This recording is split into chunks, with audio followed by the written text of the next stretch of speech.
aquellos años. Esto ha cambiado y a día de hoy ya hacemos este tipo de simulaciones en las cuales escaneamos la boca del paciente en primera visita y podemos enseñarle cuáles son los dientes que tienen más contacto, dónde tiene caries dentales y por qué es importante que distribuya la carga oclusal reponiendo los dientes faltantes. Pero esto conlleva un proceso y este proceso se produce mediante la digitalización. Y esto, claro, no es estático, es dinámico, es algo que lleva tiempo. Y como yo no soy ningún gurú de la digitalización, simplemente os voy a mostrar cuál ha sido mi proceso. Y mi proceso inicialmente fue implementar un software de gestión. Posteriormente, la radiografía digital. Y finalmente, la fotografía. Todo ello pues, hace aproximadamente unos 12 o 13 años. ¿Qué sucede además? Que la población está cambiando, hay nuevos hábitos sociales. ¿Y qué sucede? Nuevas generaciones, gente que piensa diferente, gente que puede parecer egocéntrica o incluso desconfiada, los millennials, esta gente que no se fía de nada, que chequea todo en Internet, pero realmente es así. Si yo le contase a mi abuela que un fin de semana dejo la llave de mi casa debajo del felpudo y viene una persona de Estados Unidos que no le conozco de nada a quedarse en mi casa y yo estoy contento, no se lo creería, me diría que estoy loco. Y eso ya existe y ha triunfado ya hace años. Están cambiando los hábitos sociales y está cambiando nuestros pacientes. Actualmente tenemos que considerar a nuestros pacientes como consumidores inteligentes de salud y no simplemente como pacientes. El año pasado me pidieron un pequeño artículo de cuál fue mi experiencia en el ámbito de la digitalización en la clínica dental. Y por resumirlo de forma muy breve, las principales conclusiones que pude sacar haciendo esta pequeña introspección fue que es importantísimo que todo el equipo esté alineado con un mismo objetivo. En este caso, pues la calidad asistencial para el paciente. Y que aquellos que se sepan adaptar más rápido y mejor tendrán una mejor ventaja competitiva para poder seguir funcionando. Y esto lo sacaron en la publicación en enero del año 2020. Y de repente, el negro, la nada, una disrupción. Y para quien no esté familiarizado con el concepto de lo que es una disrupción, les voy a poner un pequeño ejemplo. Esto es una de las disrupciones biológicas más potentes que ha conocido la humanidad, el ser humano actual. O al menos en este siglo. Es una disrupción es algo que afecta, atañe y modifica todos los ámbitos en los cuales interviene. Y este en concreto lo ha hecho en el ámbito sanitario, lo ha hecho en el ámbito económico y lo ha hecho en el ámbito social, con un terrible impacto en todos estos niveles que ha hecho cambiar muchas cosas. Y somos conscientes de ello. ¿Qué sucede? Todas las empresas, grandes consultoras, se han dedicado a hacer análisis de qué está sucediendo. Y claro, todo cambia demasiado rápido. Tenemos que ver informes previos del año 2019 ya indicaban una enorme tendencia en el crecimiento de la salud y de la salud digital. Y los grandes players ya estaban invirtiendo 3 veces su presupuesto en una diferencia de 8 años en salud digital. Y como podemos ver, ya de forma previa al COVID, los consumidores, más de un 70%, buscaban ya salud digital. Y no solamente a través de pequeñas herramientas o aplicaciones, sino en telemedicina, en diagnóstico, en consulta. Es decir, tenemos que ser conscientes y abrir los ojos. Lamentablemente, esta situación que estamos pasando ha hecho a muchos que no querían verlo, tener que verlo, y verse forzados. Y esta es la era de la salud digital. En esta era de la salud digital necesitamos digitalizarnos. Tenemos que crear estos nuevos canales. ¿Por qué? Porque vamos a ser más eficientes, porque vamos a satisfacer mejor a nuestros pacientes y porque vamos a estar preparados para el futuro o el presente. Fundamentalmente vamos a ser más eficientes porque vamos a optimizar nuestra labor tanto en clínica como en el laboratorio. Simplificando los procesos, vamos a fomentar la confianza y vamos a mejorar nuestra estructura de costes. En este sentido, estas son las 3 P's del éxito del tratamiento. Una correcta planificación, precisión a la hora de la realización y la puntualidad, que no solo hace referencia a ser puntuales en nuestros tratamientos, sino que además el cumplir con lo que habíamos pactado. Y esto básicamente tiene unas métricas que son muy claras y para la elaboración, por ejemplo, de una corona dentosoportada, aquí tenemos unas métricas de tiempo de sillón, número de visitas y el coste derivado en base al coste del sillón por hora. Y por resumirlo, vemos que tiene que venir el paciente 2 veces menos a la clínica con un ahorro de 1 hora y cuarto, lo que significa en neto 126 € por esa única corona.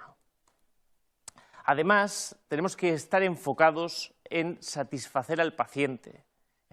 Nos tenemos que enfocar en el paciente y no solamente en los resultados o en los medios que utilizamos. Tenemos que empoderar a este paciente que ya lo está demandando. Deberíamos anticiparnos dándole información y dándole documentación, explicando, personalizar sus necesidades y aprovechar estas tendencias de la salud digital y de la sostenibilidad, por ejemplo, entre otras.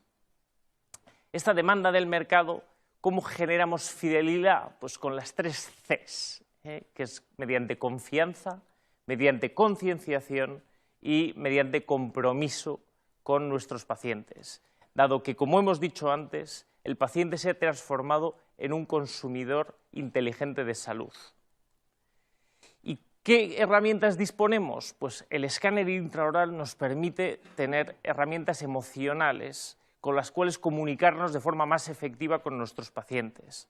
Por ejemplo, el escáner Trios de 3Shape nos permite utilizar este tipo de herramientas.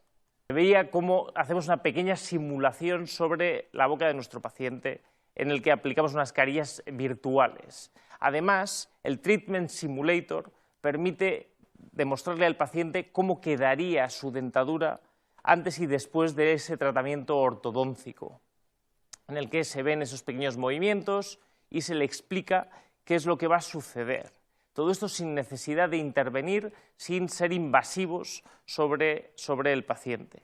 Y además tenemos el Patient Monitoring, que para los periodoncistas en concreto y para los restauradores resulta particularmente interesante cuando escaneamos la boca de nuestro paciente y en un segundo escaneado en otro momento podemos ver esos cambios. Haciendo una superposición de esos 2 momentos, vemos dónde ha cambiado una estructura, dónde se ha podido romper un fragmento más dental o dónde ha podido haber una retracción gingival, dónde ha podido haber una pérdida de inserción visible o inflamación de las encías.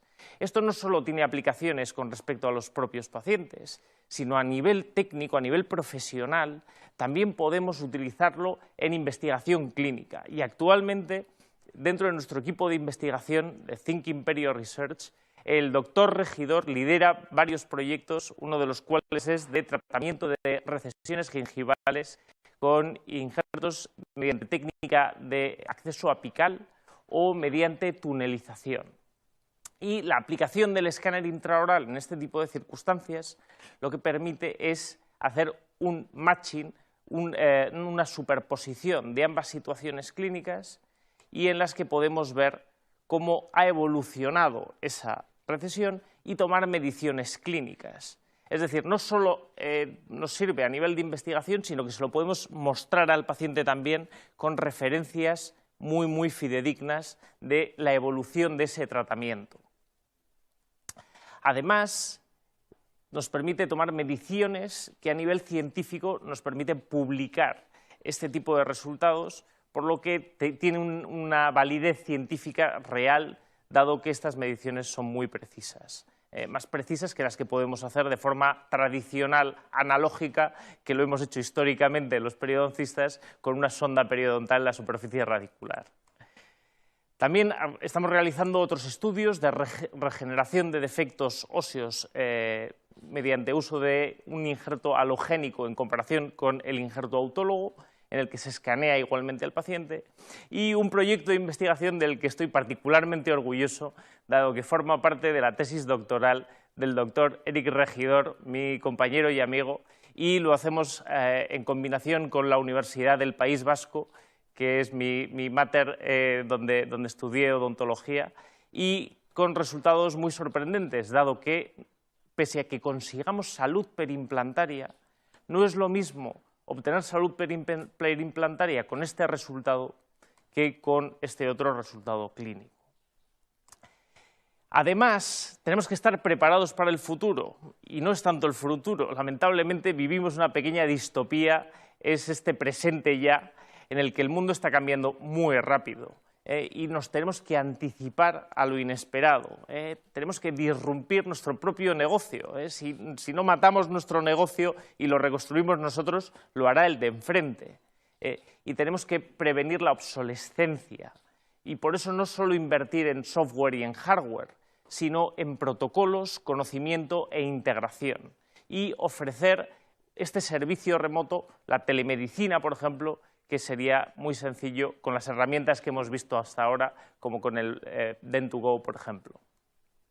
Además, ¿qué plantean las consultoras? Pues planes para recuperarse en este entorno tan hostil a nivel económico. Y las recomendaciones no son solo en el sector sanitario, son en todos los sectores, pero es terriblemente coincidente que todas las consultoras recomiendan digitalización. Y las fases de este proceso de digitalización para el próximo trimestre, yo os casi propongo un reto, en el próximo trimestre tenemos que conseguir durante el primer mes hacer un pequeño análisis y alinear a nuestra organización. No hace falta comprar nada, pero vamos primero a poner a todo el equipo de acuerdo en una dirección. El segundo paso sí ya es la adquisición y la formación en esta tecnología, y por último, el seguir mejorando y aprendiendo. Esto es una mejora continua. Aquí no vale llegar y ya gané. No, esto es una competición a largo plazo. Por eso la integración es un factor clave. Y vamos a ver cómo extrapolamos esta integración teórica a la práctica. Y os voy a presentar a José, que es un paciente que vino hace unos meses a la clínica en esta situación. Aquí le estaba pidiendo que sonriese. Y esta es la situación clínica, una enfermedad periodontal avanzada, con pérdida de inserción, fracturas verticales, quistes, podéis ver una situación de pérdida de inserción severa. Y lo que decidimos es tratar periodontalmente primero al paciente, estabilizarlo, esto es un factor clave, y posteriormente hacer un análisis. Y lo que nos permite toda esta tecnología es realizar un análisis muy preciso y enseñarle al paciente cuál es el resultado. Aquí no estamos siendo invasivos, todavía solo hemos hecho una radiografía, tratamiento periodontal básico y escaneado de la boca del paciente, además de fotografías, para poder enseñar. Estamos diseñando una férula de cirugía guiada, estamos diseñando además esos provisionales que llevará posteriormente y las restauraciones definitivas futuras. Con todo esto se lo mostramos al paciente, es un trabajo que se realiza de forma previa para enseñarle cuál va a ser el resultado y cómo vamos a poder obrar ese cambio. Y con ello logramos obtener esta férula de cirugía guiada del sistema Neodent de implantes dentales. Con la férula logramos colocar los implantes en la posición deseada. Realizamos un nuevo CBCT para comprobar las posiciones de los implantes y un escaneado de esas posiciones para poder ajustar de forma muy precisa ese provisional. Se diseña el provisional y se fabrica de forma aditiva y directamente se coloca en el mismo día en la boca de nuestro paciente. con una situación de restauración y satisfacción por su parte con el resultado definitivo y la nueva sonrisa de José en sus labios y el agradecimiento. Por lo tanto, principal conclusión de mi pequeña charla de hoy: digitalízate. Y los motivos son que serás más eficiente, que además satisfarás a tus pacientes y que estarás preparado para el futuro. Este paciente lo conocí hace 13 años, en el año 2007, y tenía este problema periodontal. Él notaba que se le movían los dientes y vino sobre todo a la Facultad de Odontología de la Universidad Complutense de Madrid para ver si podíamos ayudarle con su problema. Cuando realizamos el análisis clínico, vimos a nivel radiológico una pérdida de inserción considerable, con un colapso posterior de mordida, una situación descrita en la literatura a nivel ortodóncico y además una situación periodontal con múltiples defectos periodontales, sondajes profundos, defectos de furca, situaciones que en su momento requirieron tratamiento periodontal básico, tratamiento periodontal causal y además diferentes procedimientos quirúrgicos de cirugía resectiva, cirugía regenerativa y tratamiento mucogingival. Una vez que realizamos toda esta fase y estabilizamos al paciente, decidimos realizar algo más. Y esto era en el año 2013 como realizábamos un setup ortodóncico con la ayuda del Departamento de Ortodoncia para reposicionar cada diente en su sitio, moviéndolo sin tener realmente una imagen fidedigna de lo que era ni la boca del paciente ni su radiografía. Simplemente alinear los dientes como considerábamos y posteriormente intentar plasmar esa realidad virtual analógica en la boca del propio paciente. Realizando este trabajo muy laborioso, más de 4 horas de trabajo manual, finalmente logrando este resultado en el que estabilizamos al paciente, realizamos la planificación de la colocación de los implantes dentales. Esta es la situación clínica y radiológica del paciente tras la colocación de esos implantes dentales y tras la restauración provisional de los implantes dentales, obteniendo un resultado satisfactorio para el paciente, pero muy arduo y trabajoso, muy elaborado, mucho tiempo de forma previa por nuestra parte. Después de tratar muchos pacientes de este tipo en la Universidad Complutense de Madrid, nos pidieron que escribiésemos un pequeño artículo junto con Conchita Martín, la profesora del Departamento de Ortodoncia, la propia doctora Gross y yo mismo, sobre manejo de pacientes periodontales con ortodoncia, con pérdida de inserción severa, en el que concluíamos que se puede manejar perfectamente este tipo de pacientes. Actualmente lo hacemos de forma protocolaria a nivel clínico, hemos mejorado y optimizado estos procesos y digitalizado todos los pasos, por lo que hemos hecho un tratamiento mucho más cómodo, más sencillo. Por ejemplo, el manejo de esta paciente periodontal, también con un colapso posterior de mordida, con una sobremordida profunda y un desplazamiento oclusal, descolgamiento de los sectores posteriores, en el que vemos a nivel radiológico también defectos compatibles periodontales. Primero, y siempre muy importante, enfatizar la salud periodontal debe ser una máxima antes de realizar ningún otro tratamiento. El tratamiento causal es primordial para el éxito de todos los demás tratamientos y continuamos analizando la situación oclusal de la paciente, en la que vemos que no tiene altura restauradora. Por lo tanto, aquí la integración interdisciplinar entre ortodoncia, periodoncia y restauradora es fundamental. Este abordaje interdisciplinar nos permite realizar este tipo de tratamientos con la ayuda a veces de microtornillos de anclaje e incluso implantes dentales con provisionales que nos van a servir como anclaje para el tratamiento ortodóncico y logrando este resultado tras el tratamiento de ortodoncia con alineadores invisibles y consiguiendo una oclusión estable y una satisfacción para la paciente realizando un tratamiento mucho más cómodo. Elegimos tratamiento con alineadores porque es un tratamiento basado en la innovación, la odontología digital, en el que tenemos un bagaje y una experiencia clínica detrás, que sabemos que podemos conseguir resultados exitosos, y está basado también en la evidencia científica. Lo pongo como última porque es verdad que en este ámbito la evidencia todavía es insuficiente y nos queda mucho por conocer. No hay artículos potentes todavía o muy poquitos en este ámbito. Al final lo que queremos conseguir es que el paciente se sienta cómodo y con una mejor calidad de vida. Estos tratamientos con alineadores nos ayudan muchísimo porque podemos hacer una planificación digital previa, podemos visualizar el final y el destino a donde queremos llegar y no perdernos por el camino, hacer que al final nuestros tratamientos sean mucho más óptimos y eficientes. Controlar el movimiento con muchísima precisión y individualizar el movimiento en cada diente. Al final, sin pasarnos ni de más ni hacer de menos y conseguir una ortodoncia mínimamente invasiva. Vale, luego veréis ejemplos. Mejorar la aceptación del tratamiento por el paciente, ya que el paciente puede visualizar el tratamiento, entender cuál va a ser el camino, hacia dónde queremos llegar, lo verá digitalmente.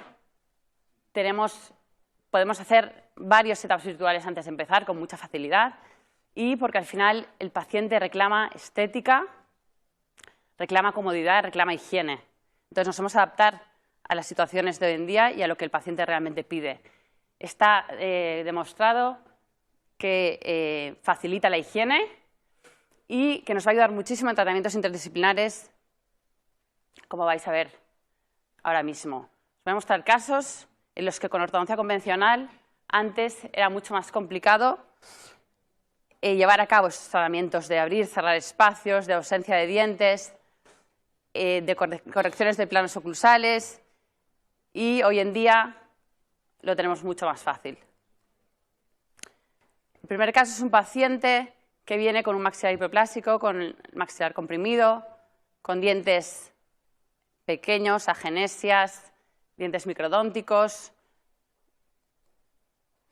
Así veis la situación intraoral, con una tendencia a la clase 3. Y decidimos tratar este caso. La verdad que se ve bastante claro cuál es el diagnóstico y cuál es el tratamiento. Decidimos tratar este caso abriendo espacios. Y esta es nuestra planificación. Sabemos exactamente cuánto queremos que midan los laterales. Y ahí vamos a abrir espacios. Y procedemos, esto es después de los pocos meses, 7 meses de haber empezado el tratamiento. Abrimos ya espacio para el 12, para el 22. Esto es simplemente un ejemplo para que veáis cómo utilizamos pónticos en alineadores, en pacientes que estamos abriendo espacios.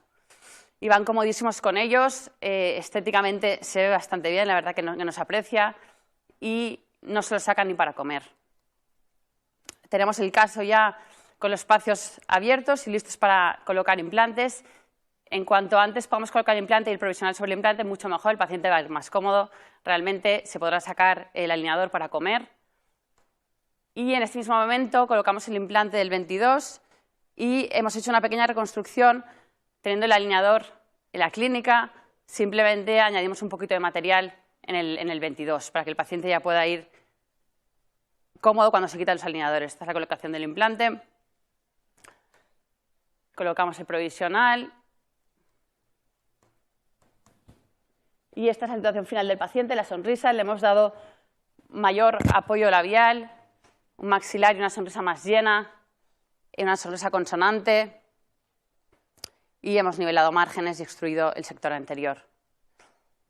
Podéis ver aquí cómo se ve una sonrisa mucho más armónica y mucho más completa. Este es un caso periodontal que nos viene con el clásico abanicamiento anterior, con espacios. Es una clase 2 con una sonrisa aconsonante, asimétrica, invertida, sobremordida del 100% y espacios generalizados, sobre todo en el primer y cuarto cuadrante. Es un paciente con enfermedad generalizada 3C, enfermedad periodontal agresiva, generalizada, con recesiones. Fijaros el defecto en los dientes adyacentes al 12 y a los espacios entre 14 y 15. decidimos empezar el tratamiento con alineadores. Esto es a los 3 meses del tratamiento. Hemos cerrado espacios, mantenemos la línea media superior centrada y hemos nivelado algo el sector anterior, nivelado curva de Spee, fijaros en la sobremordida. Entonces aquí es cuando le propongo al paciente si quiere extruirse el 12 y el 13 para nivelar márgenes y luego acabar con unas carillas. Pero realmente pensamos que no es necesario. Seguimos con un acabado final, con un detallado. No es necesario, el paciente tiene una sonrisa baja. Por lo tanto, estamos satisfechos con el resultado. Hemos dado una estabilidad periodontal. A la vez se ha hecho blanqueamiento al mismo tiempo con los alineadores. Es muy cómodo en estos pacientes que se blanqueen al mismo tiempo. Y esta es la situación final, donde decimos, bueno, ¿y si probamos con un injerto? Vamos a ver qué tal. Procedemos a realizar el injerto en 12 y 13, con ausencia de papilas. Esta es la cirugía, cicatrización a los 15 días y al año de tratamiento. Resultado muy satisfactorio. Un tratamiento corto, simple, sencillo, fácil, en el que el paciente se ha sentido súper cómodo y en ningún momento ha querido o le ha molestado el tratamiento de ortodoncia. Situación final, fijáis un poco en la nivelación del hueso interdental y el cambio de inclinación de los incisivos, tanto superiores como inferiores, y la nivelación de los planos oclusales. Este es un caso simplemente a modo ejemplar de cómo podemos mejorar la situación previa a la colocación de injertos en recisiones severas, como es este caso, simplemente dando torque individualizado y concreto al, por ejemplo, aquí el diente 32, dando un torque coronovestibular, y al diente 33, que veréis que tiene la recesión postlingual, dando un torque coronolingual. Esto es bastante complicado hacerlo con ortodoncia convencional, ya que simplemente podemos individualizar el tratamiento muy fácil. Fijaros cómo anteriormente, después de 4 meses de tratamiento, cómo tenemos una situación mucho mejor, mucho más predecible para la colocación del injerto. Veréis aquí la parte lingual del 33 con la recesión y cómo esta mejora, y le voy a dejar al periodontista una situación mucho más fácil, mucho más predecible. Y fijaros desde el lado izquierdo, lo mismo, cómo ha mejorado la posición del 32. Este es un paciente que nos llega con una sonrisa gingival, unos dientes cortos, con una combinación con EPA y una fístula en el 11. Llevaba un Maryland de resina sobre un resto radicular. Procedemos a quitarlo. Colocación de implante con férula quirúrgica. Y después de la cirugía decidimos empezar tratamiento de ortodoncia. Yo empiezo con esta situación, ya he retocado un poquito el provisional, sé que tengo espacios extras y el 11 es más grande que el 21 y tengo que nivelar márgenes, alinear y al final dejarle a este paciente una sonrisa más consonante, menos gingival, más armónica, con tamaños de dientes proporcionados.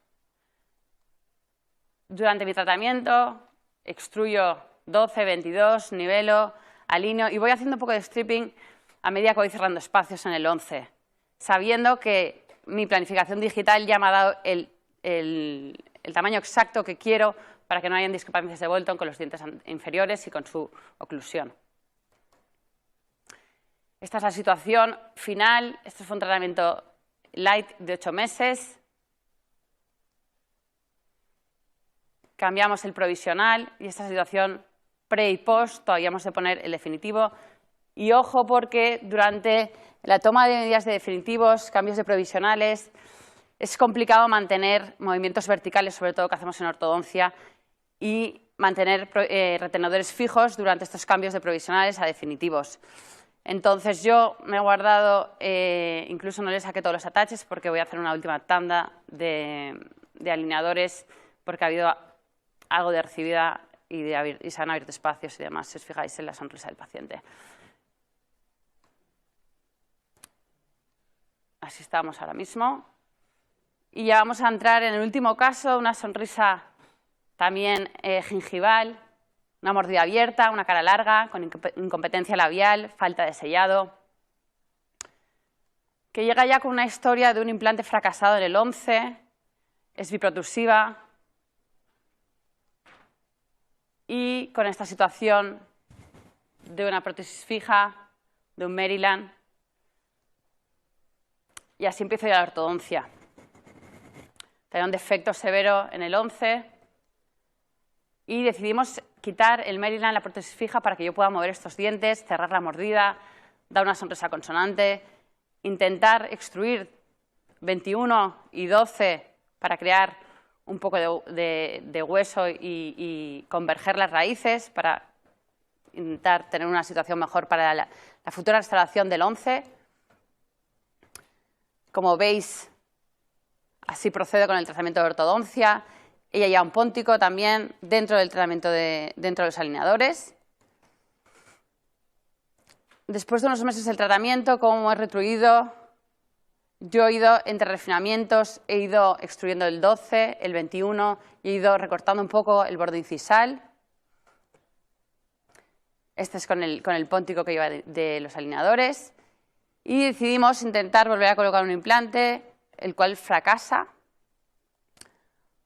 por la falta de hueso. Tenía un defecto óseo que comunicaba pared vestibular con lingual. Este es el TAC post-implante y decidimos darle una alternativa de tratamiento y colocar un Maryland, una prótesis fija. Veis la concavidad vestibular de la tabla ósea y conseguir un resultado satisfactorio. La paciente está feliz, le hemos devuelto una sonrisa armónica, apenas se le aprecia el defecto, acordaros de la situación de la que veníamos. Situación final, sonrisa del paciente, y fijaros cómo hemos también eliminado la incompetencia labial que tenía, la falta de sellado, un perfil mucho más armónico, donde la paciente se va a encontrar muchísimo más cómoda. Y le hemos devuelto al final estética, autoestima y mucha seguridad y confianza. Muchas gracias. Ay, perdón, me olvidé las conclusiones. Para finalizar, simplemente decir que al final hemos de elegir un medio para llegar a un fin que no dé morbilidad al paciente, que haga las cosas fáciles, simples, sencillas, siendo eficiente, que optimicemos resultados, que no nos haga perder el tiempo, que tengamos claro dónde queremos llegar y que nos dé una estabilidad a largo plazo. Hemos de pensar que biomecánica solo ayuda al final y que requiere de técnicas auxiliares, que no podemos utilizar simplemente un plástico, que hemos de pensar en ortodoncia convencional siempre, sea lo que utilicemos. Si en este caso, por ejemplo, enderezar un molar, podemos poner un microtornillo y enderezarlo mucho más rápido que simplemente con un plástico, lo haremos y luego ya trataremos a este paciente con alineadores. La cirugía guiada nos va a aportar una serie de beneficios a la hora de realizar nuestras intervenciones para la colocación de implantes. Esos beneficios pueden ser los siguientes. En primer lugar, nos va a aportar precisión a la hora de realizar nuestra intervención. Es verdad que la cirugía guiada no es 100% precisa, por supuesto que no, pero en diferentes estudios, como el de Vercruising del 2014, donde analizaron el uso de férulas quirúrgicas mucosoportadas y óseo-soportadas frente a lo que ellos denominaban cirugía guiada mentalmente guiada, que no es más que la cirugía a mano alzada, observaron como la diferencia en la posición del implante, tanto en angulación como en la posición del ápice y del cuello del implante, cuando realizamos cualquier tipo de cirugía guiada frente a la cirugía de mano alzada, se producía una mayor discrepancia en la cirugía a mano alzada. Tagmaset también realizó un metaanálisis donde compara diferentes tipos de férulas y observó como aquellas férulas que eran mucosoportadas eran más precisas que las óseo-soportadas. Además, estableció un margen de seguridad de unos 2 milímetros, que es el margen con el que debemos de jugar cuando hacemos una planificación para evitar lesionar alguna estructura anatómica. La cirugía guiada también nos va a permitir aprovechar mejor el hueso de nuestros pacientes para evitar lesionar estructuras anatómicas como el nervio dental inferior o el seno maxilar. Otro de los grandes beneficios de la cirugía guiada va a ser mayor velocidad a la hora de hacer nuestra intervención. Esa mayor velocidad va a repercutir en un mejor posoperatorio. Diferentes autores han estudiado que ese incremento en la velocidad del procedimiento quirúrgico va a disminuir, podríamos pensar que disminuye el estrés de nuestros pacientes, pero no es así, porque el estrés del paciente es por el hecho de hacerle una cirugía, independientemente de si le vamos a hacer una cirugía guiada o una cirugía a mano alzada. Arishan comprobó cómo el posoperatorio de los pacientes era mejor y al ser mejor el posoperatorio de nuestros pacientes, para hacer una cirugía guiada, vamos a mejorar eso que hemos estado hablando a lo largo de todo este simposium, vamos a mejorar la experiencia del paciente, que al final es algo fundamental para que el paciente acuda a nuestra consulta de una manera tranquila y sean fieles a nuestros tratamientos. Es importante la cirugía guiada cuando hacemos referencia o vamos a tratar pacientes polimedicados, sobre todo pacientes anticoagulados, donde podría incrementarse el riesgo de complicaciones intra o posoperatorias. La cirugía guiada, en muchas situaciones, no tendremos que abrir ningún tipo de colágeno, lo cual, al ser mejor el posoperatorio del paciente, también vamos a disminuir el riesgo de esas complicaciones. Nos va a permitir la provisionización de los casos de una manera más sencilla. Es verdad que una cirugía que realicemos a mano alzada no se puede hacer, se le pueden hacer provisionales de carga inmediata, igual que podemos hacer con cirugía guiada, pero tenemos que ser conscientes y tenemos que pensar que al tener una planificación probablemente mucho más exacta y sabemos dónde hemos colocado, podemos conocer de manera previa dónde hemos colocado el implante, vamos a facilitar el proceso de confección de esos provisionales. Nos va a permitir una correcta planificación de nuestra prótesis, ya que el paciente acude a nuestra consulta no para ponerse un implante, sino para llevar una prótesis que sea funcional y estética. El hecho de hacer una cirugía guiada nos permite trabajar codo a codo de una manera más cercana con el laboratorio y podemos hacer un diseño de la prótesis simultánea a la planificación de nuestra cirugía, obteniendo un mejor resultado a largo y corto plazo. Y, cómo no, va a ser una herramienta de marketing fundamental. Hoy en día, en el que estamos en la odontología 4.0, donde todo tiende a ser digital, la percepción del paciente va a ser muchísimo mejor y va a tener una percepción de que somos unos mejores profesionales, que no siempre tiene por qué ser así, pero bueno, el hecho de hacerlo todo de manera digital y cirugía guiada y tener una mejor experiencia va a ser una buena herramienta de marketing. Obviamente, la cirugía guiada también tiene una cierta de inconvenientes o no exige determinadas cosas. Nos va a exigir, en primer lugar, un mayor trabajo previo. Siempre que hacemos una cirugía guiada, hay que hacer una correcta planificación del caso. Es verdad que con cirugía guiada probablemente invertamos más tiempo en ese procedimiento, en ese proceso de planificación, porque una vez que hagamos nuestra férula tenemos poco margen de rectificación, tiempo que al final se lo estamos reduciendo al tiempo quirúrgico y obviamente, como ha hablado antes el doctor Vigo, la hora de nuestro sillón es mucho más cara que la hora de nuestra silla de despacho. Es una cirugía que va a tener poco margen de rectificación. Hulting, en un estudio, analizó cómo la cirugía guiada es una cirugía que está indicada para profesionales que tengan cierta experiencia con la cirugía. Es una cirugía más exigente que hacer una cirugía a mano alzada. Probablemente este fue uno de los, a mi modo de entender, principales errores de las casas comerciales cuando empezaron a introducir la cirugía guiada, que era una cirugía para gente sin experiencia, para poder hacer que cualquier persona pudiese colocar implantes. Surgieron muchísimos problemas y probablemente por eso cayó un poco en desuso. También nos va a originar una dependencia del laboratorio. Esta dependencia del laboratorio, obviamente, cada vez es menor porque hoy en día podemos incorporar en nuestras clínicas impresoras 3D o incluso fresadoras para confeccionar las férulas quirúrgicas, con lo cual disminuiremos esa dependencia del laboratorio. Y también se producirá un incremento en los costes del paciente por un incremento en los costes de la cirugía. Ese incremento de los costes, también es verdad que cada vez disponemos de más plataformas para diseñar nuestras férulas quirúrgicas, algunas de ellas gratuitas, y el coste de la fabricación de las férulas también ha disminuido de manera significativa, con lo cual ese incremento del precio cada vez es menor. Podríamos distinguir entre diferentes tipos de cirugía guiada. Cirugía guiada dependiendo del tipo de férula quirúrgica.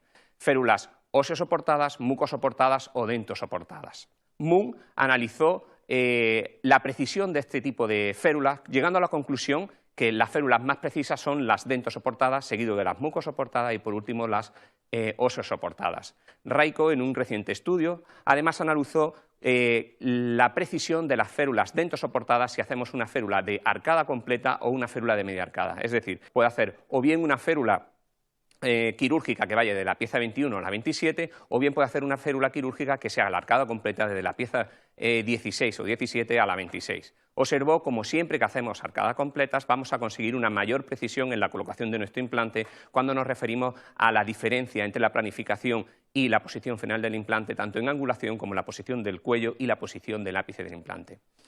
Liderach realizó también un estudio en donde compara diferentes tipos de fresado. Ellos denominan fresado céntrico y fresado excéntrico. Es verdad que cuando hacemos una cirugía guiada, nuestro fresado obviamente va a ser guiado por la férula que estamos utilizando, pero tenemos que hacer un fresado cuidadoso. No podemos hacer un fresado a lo loco y hacer un fresado cambiando la posición de entrada de nuestra fresa dentro de la férula quirúrgica, porque observaron, este autor comparó diferentes tipos de sistemas de cirugía guiada, encontrando diferencias significativas entre uno y otro, pero la mayor diferencia era entre si hacíamos un fresado cuidadoso frente a un cuidado no cuidadoso. También comprobó como aquellos sistemas en los que se utilizaban fresas cónicas, la discrepancia entre la planificación y la colocación final del implante era mayor que cuando utilizamos fresa cilíndrica, indiscutiblemente algo lógico por la propia discrepancia que hay entre la fresa y la camisa del implante, la camisa de la férula quirúrgica. Podríamos distinguir también en dos tipos de cirugía guiada, con colgajo o sin colgajo. Al principio, bueno, todo el mundo pensaba que la cirugía guiada tendría que ser una cirugía sin colgajo. A mi modo de entender, es un error. De hecho, yo podría deciros que el 80% de las cirugías guiadas que hago realizo algún tipo de colgajo porque o bien tengo que asociar una regeneración o bien tengo que asociar algún injerto de conectivo para obtener el resultado final. Con lo cual, no siempre que hagamos una cirugía guiada tendremos que hacer una cirugía guiada sin colgajo. Podemos distinguir entre cirugía guiada estática y dinámica. La cirugía guiada estática es la que todos conocemos con férulas quirúrgicas de diferentes sistemas. En la cirugía guiada dinámica yo no tengo ninguna experiencia. Conozco dos sistemas, un sistema que es con realidad aumentada mediante un dispositivo, unas gafas que nos colocamos a la hora de hacer la intervención, donde vamos a ver en realidad aumentada la posición de nuestra prótesis definitiva, que nos servirá como guía a la hora de hacer un fresado a mano alzada.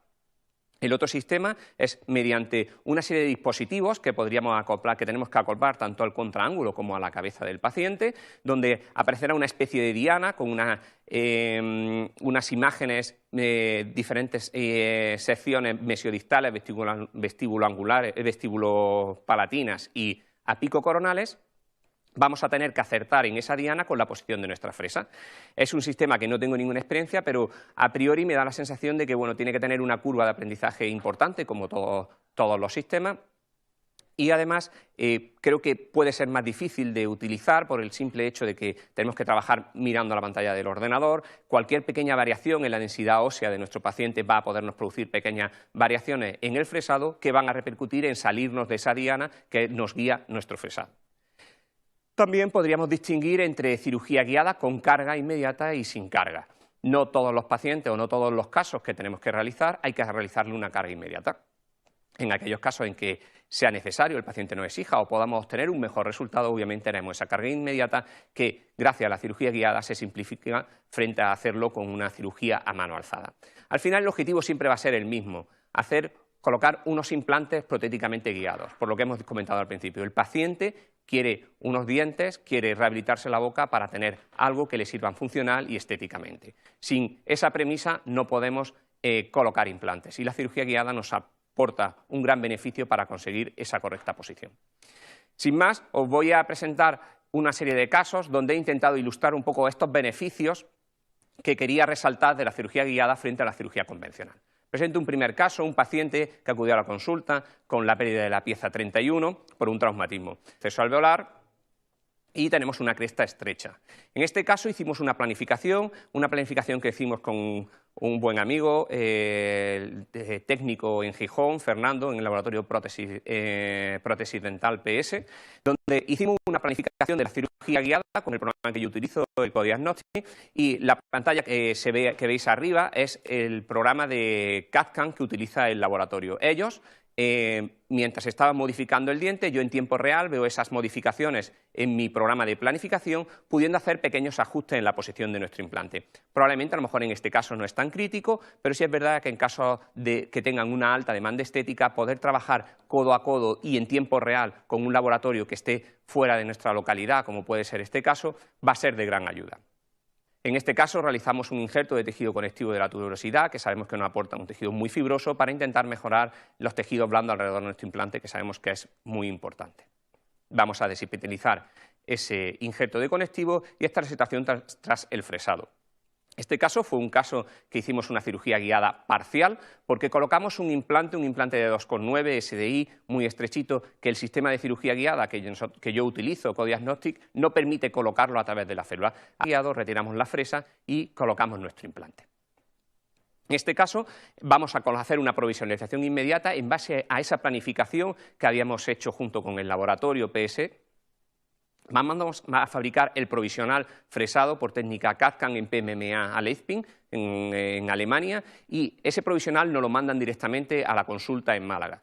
Realizamos la cirugía y vamos a hacer una técnica de pick-up para fijar ese provisional que nos han mandado desde Alemania a un pilar provisional. Imagen radiográfica donde vemos un correcto asentamiento y un correcto asentamiento del pilar y la posición del implante, del provisional colocado. Realizamos nuestro injerto de tejido conectivo para mejorar la calidad de esos tejidos y el aspecto al terminar la intervención. A los 3 meses, cuando realizamos la toma de impresión, este es el aspecto donde parece que hay una buena integración del implante y de los tejidos blandos alrededor del implante. Tomamos una impresión, en este caso con Trios, y esta es la prótesis que nos manda el laboratorio, que una vez que colocamos en el paciente vemos que existe un buen ajuste. Durante el periodo de osteointegración tuvimos que hacer un tratamiento de conductos que realizó el doctor Contreras en nuestra consulta de la pieza 41. Es verdad que el aspecto creo que es aceptable, la revisión a los 2 años también es creo que bastante correcta. Es una de las piezas más difíciles de rehabilitar en la boca de nuestros pacientes debido a esa anchura mesiodistal tan reducida que tiene. La prótesis, pues, obviamente está un poco ancha, pero bueno, la integración y estéticamente creo que queda aceptable, de una manera aceptable, y hemos aprovechado la provisionalización que hemos podido realizar de una manera, creo que bastante correcta. El compañero prostodoncista rehabilitador iba a mantener la pieza 44 mediante la ecuación de un poste de fibra y hacer una corona individual, y esta es la situación clínica en la que nos encontramos con la férula quirúrgica. Siempre que hacemos férulas quirúrgicas vamos a hacer unas ventanas de inspección, tanto a mesial como a distal, para ver que existe un buen asentamiento y sea más fiable a la hora del fresado y más reproducible la planificación que nosotros hemos realizado. Yo siempre que hago cirugía guiada, aunque no tenga que abrir colgajo, marco la posición del implante y siempre hago un pequeño colgajo, una pequeña incisión, intentando despegar ese periósteo de la zona crestal, con el objetivo, con la esperanza, podríamos decir, de que a la hora de fresar, mi fresa, en vez de estar eliminando todo ese tejido, intente desplazar un poquito para intentar conservar un poquito más de densidad queratinizada o un poquito más de tejido alrededor de mi implante, que siempre va a ser muy positivo a largo plazo. El procedimiento quirúrgico, donde vemos el fresado y la colocación de nuestro implante, y esta es la posición en la que quedaron los implantes colocados. El implante distal parece que no se quedó muy contento del sitio donde se quedó, pero bueno, era lo que nosotros habíamos planificado, y la imagen radiográfica. Probamos nuestros provisionales, también fabricados en PMMA, por técnica CAD/CAM. Previo a la colocación de nuestros implantes vemos que existe un buen asentamiento, existe una buena función, aunque en este caso no los dejamos colocados en la boca del paciente, porque no pudimos ver la estabilidad primaria del implante. Yo compruebo la estabilidad primaria del implante mediante el sistema Oster, con un sistema de radiofrecuencia.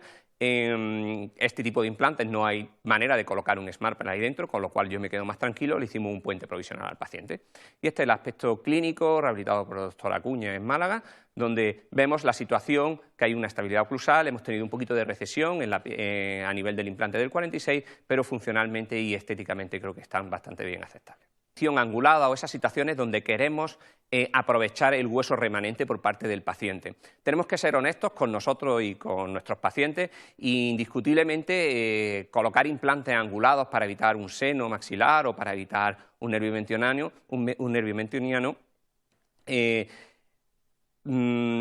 hacerlo a mano alzada creo que en algunos momentos puede ser un poco de irresponsabilidad porque bueno, depende mucho de la habilidad quirúrgica del cirujano y de su conocimiento y su experiencia, pero si queremos ser realmente honestos con nuestros pacientes e incluso, como vuelvo a repetir, con nosotros mismos, creo que es importante utilizar esta tecnología que está al alcance de todo el mundo para realmente darle la angulación a los implantes, la angulación que queremos y la posición correcta para el beneficio de nuestro paciente. Siempre que hacemos implantes o férulas quirúrgicas en sectores edéntulos, intentamos hacer un pequeño apoyo a nivel del trígono retromolar o la zona de la tuberosidad y a esa prótesis, a esa férula, cuando hacemos el fresado.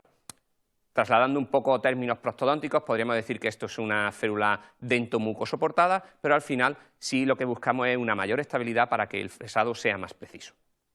Este es el aspecto de nuestra férula, probamos, tenemos nuestras ventanas de inspección y en este caso tuvimos que abrir un colgajo porque teníamos planificado hacer un proceso de regeneración a nivel de la pieza 24. El procedimiento durante el fresado, donde vemos la correcta colocación de nuestros implantes que quedan angulados en la angulación que nosotros habíamos planificado.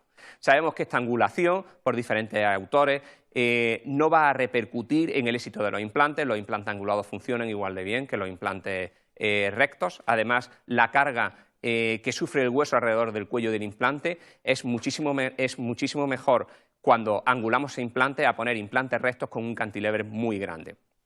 Desde un punto de vista biológico, es más crítico que la emergencia de nuestro implante y el cuello del implante esté en la posición correcta a que esté angulado o no.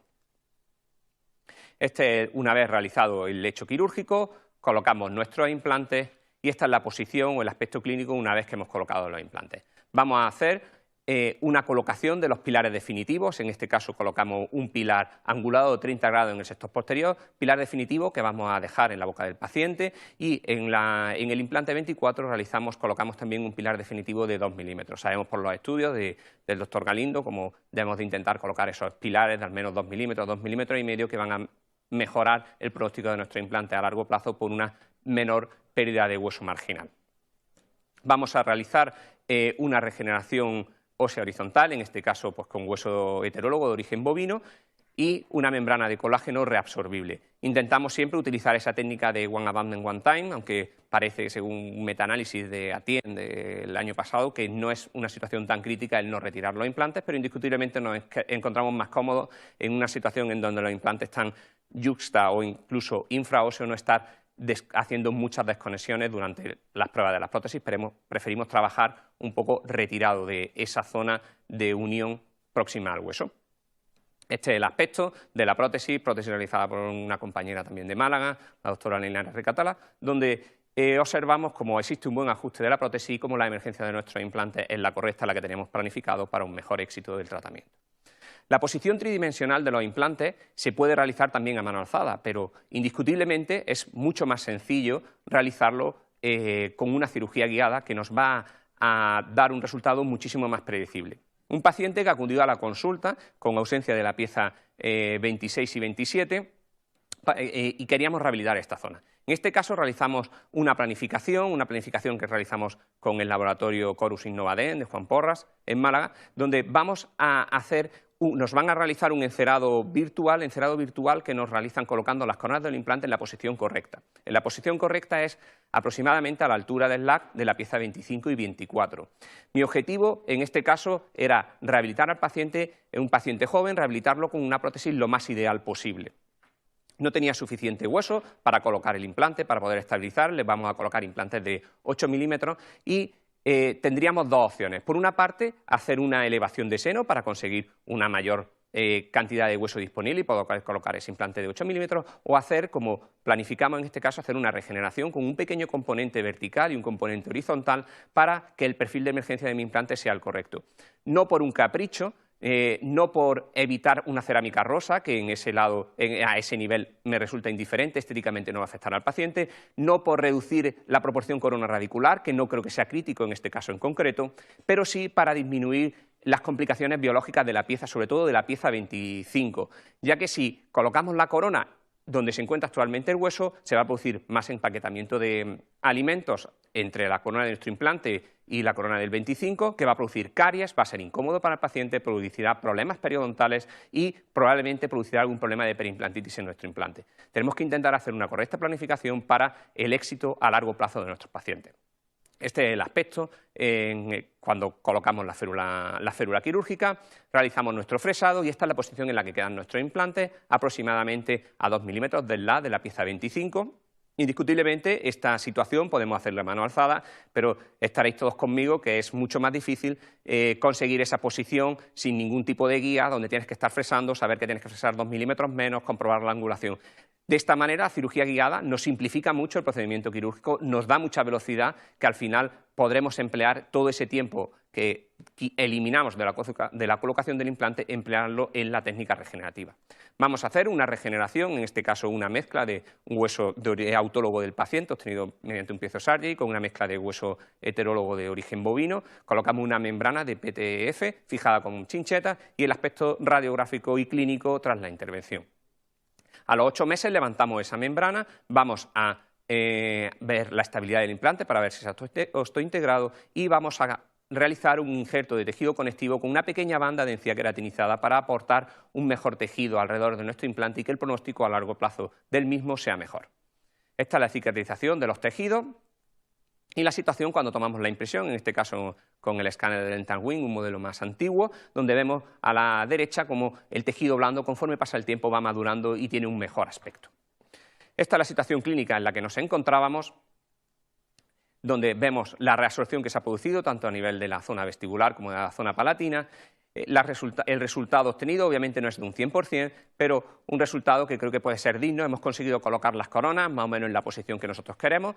Hubiese sido interesante probablemente en este caso realizar un nuevo injerto de tejido conectivo, pero bueno, todos sabéis que los pacientes tienen limitaciones económicas y de sufrimiento, porque también me hubiese gustado hacer la ortodoncia para saltar esa mordida cruzada, pero bueno, este es el resultado que obtuvimos con una imagen radiográfica donde se ve el hueso que hemos regenerado y una revisión a 2 años donde vemos la situación de la papila distal, la papila mesial, dónde nos encontrábamos a nivel palatino y dónde nos encontramos a nivel vestibular. Vemos que el éxito probablemente de este caso a largo plazo sea mayor que si hubiésemos colocado unas coronas muy largas, aunque hubiésemos intentado imitar esa encía con porcelana rosa.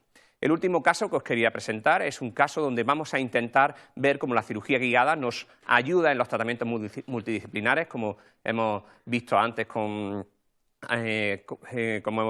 los compañeros que han estado presentando casos multidisciplinares de ortodoncia. En este caso, un paciente que acudió a la consulta con un problema oclusal muy grande, acudió a la consulta no para arreglarse la boca, sino por un problema que tenía de vértigos, tenía unos planos oclusales muy discrepantes entre el lado derecho y el lado izquierdo.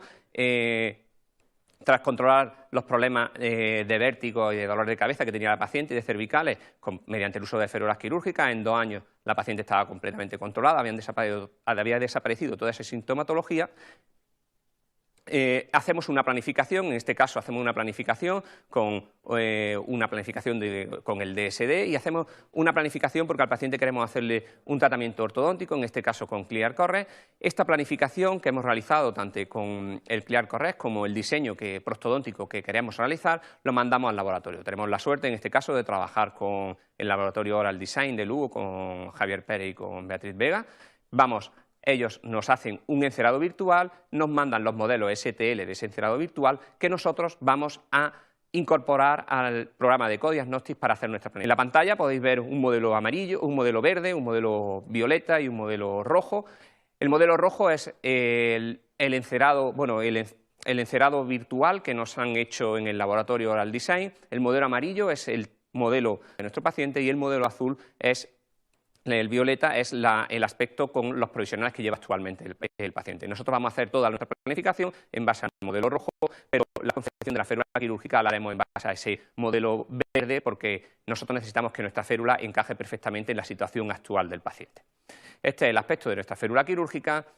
Hacemos en el segundo cuadrante, tuvimos que realizar una elevación de seno que hicimos en este caso con una ventana lateral, con un piezo Sargey, se puede hacer con instrumental rotatorio.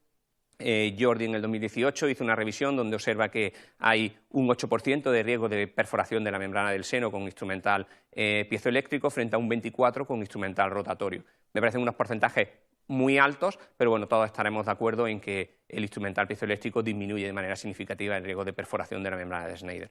Hemos hecho nuestro fresado, hemos incorporado el biomaterial, colocado nuestro implante y en este caso vamos a tapar esa membrana con una membrana de colágeno, porque según los estudios de Wallace sabemos que siempre que tapemos esa membrana va a haber una mayor conversión del hueso que hemos introducido dentro del alvéolo en hueso vital del paciente.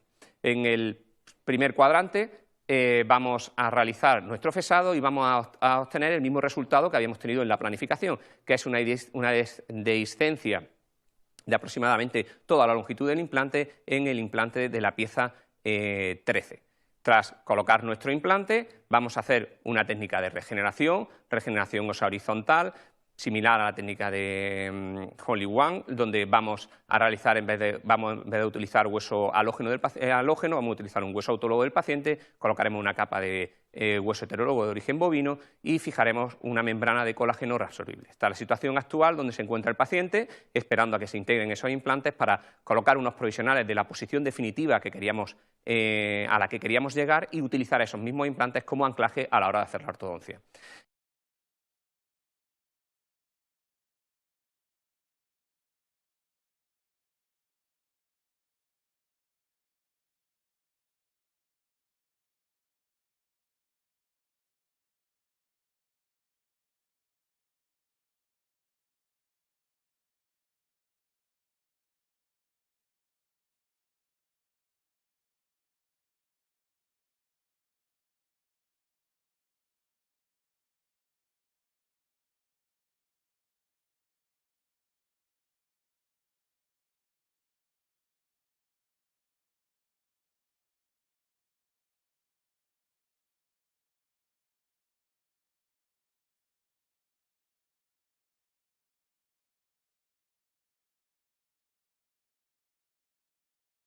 Una pequeña introducción donde os diré mi punto de vista acerca de lo que entiendo yo por carga inmediata, qué beneficios y qué riesgos tenemos con los pacientes.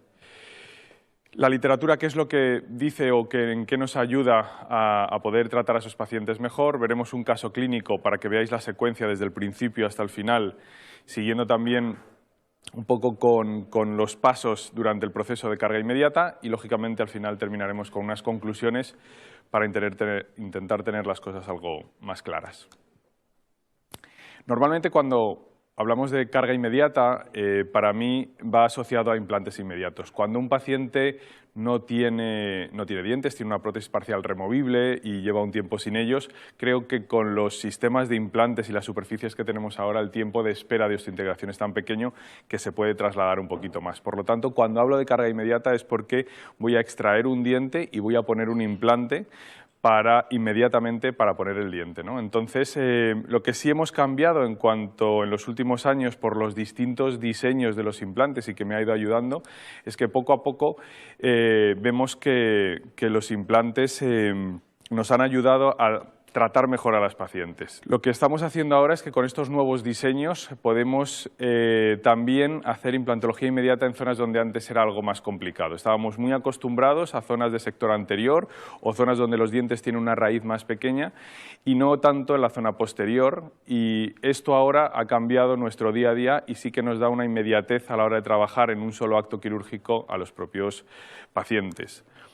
Normalmente en mi práctica diaria realizo carga inmediata en dos situaciones claras o dos caminos diferentes, ¿no? Uno sería en sector anterior, en dientes unitarios, donde tengo que extraer una pieza y voy a colocar un implante de forma inmediata y tengo que poner ese diente al paciente rápidamente, y otro sería rehabilitaciones completas. Estas sí que es verdad que poco a poco se van haciendo menos, en el sentido de que cuanto más conocimientos periodontales tienes y más, digamos, que metes tu consulta bajo una base periodontal, consigues salvar más piezas, pero es verdad que hay muchos casos de retratamiento y hay veces que es necesario hacerlo. Por lo tanto, lo que me ceñiré o intentaré trasladar toda la información es a los casos más individuales o unitarios de dientes en el sector anterior.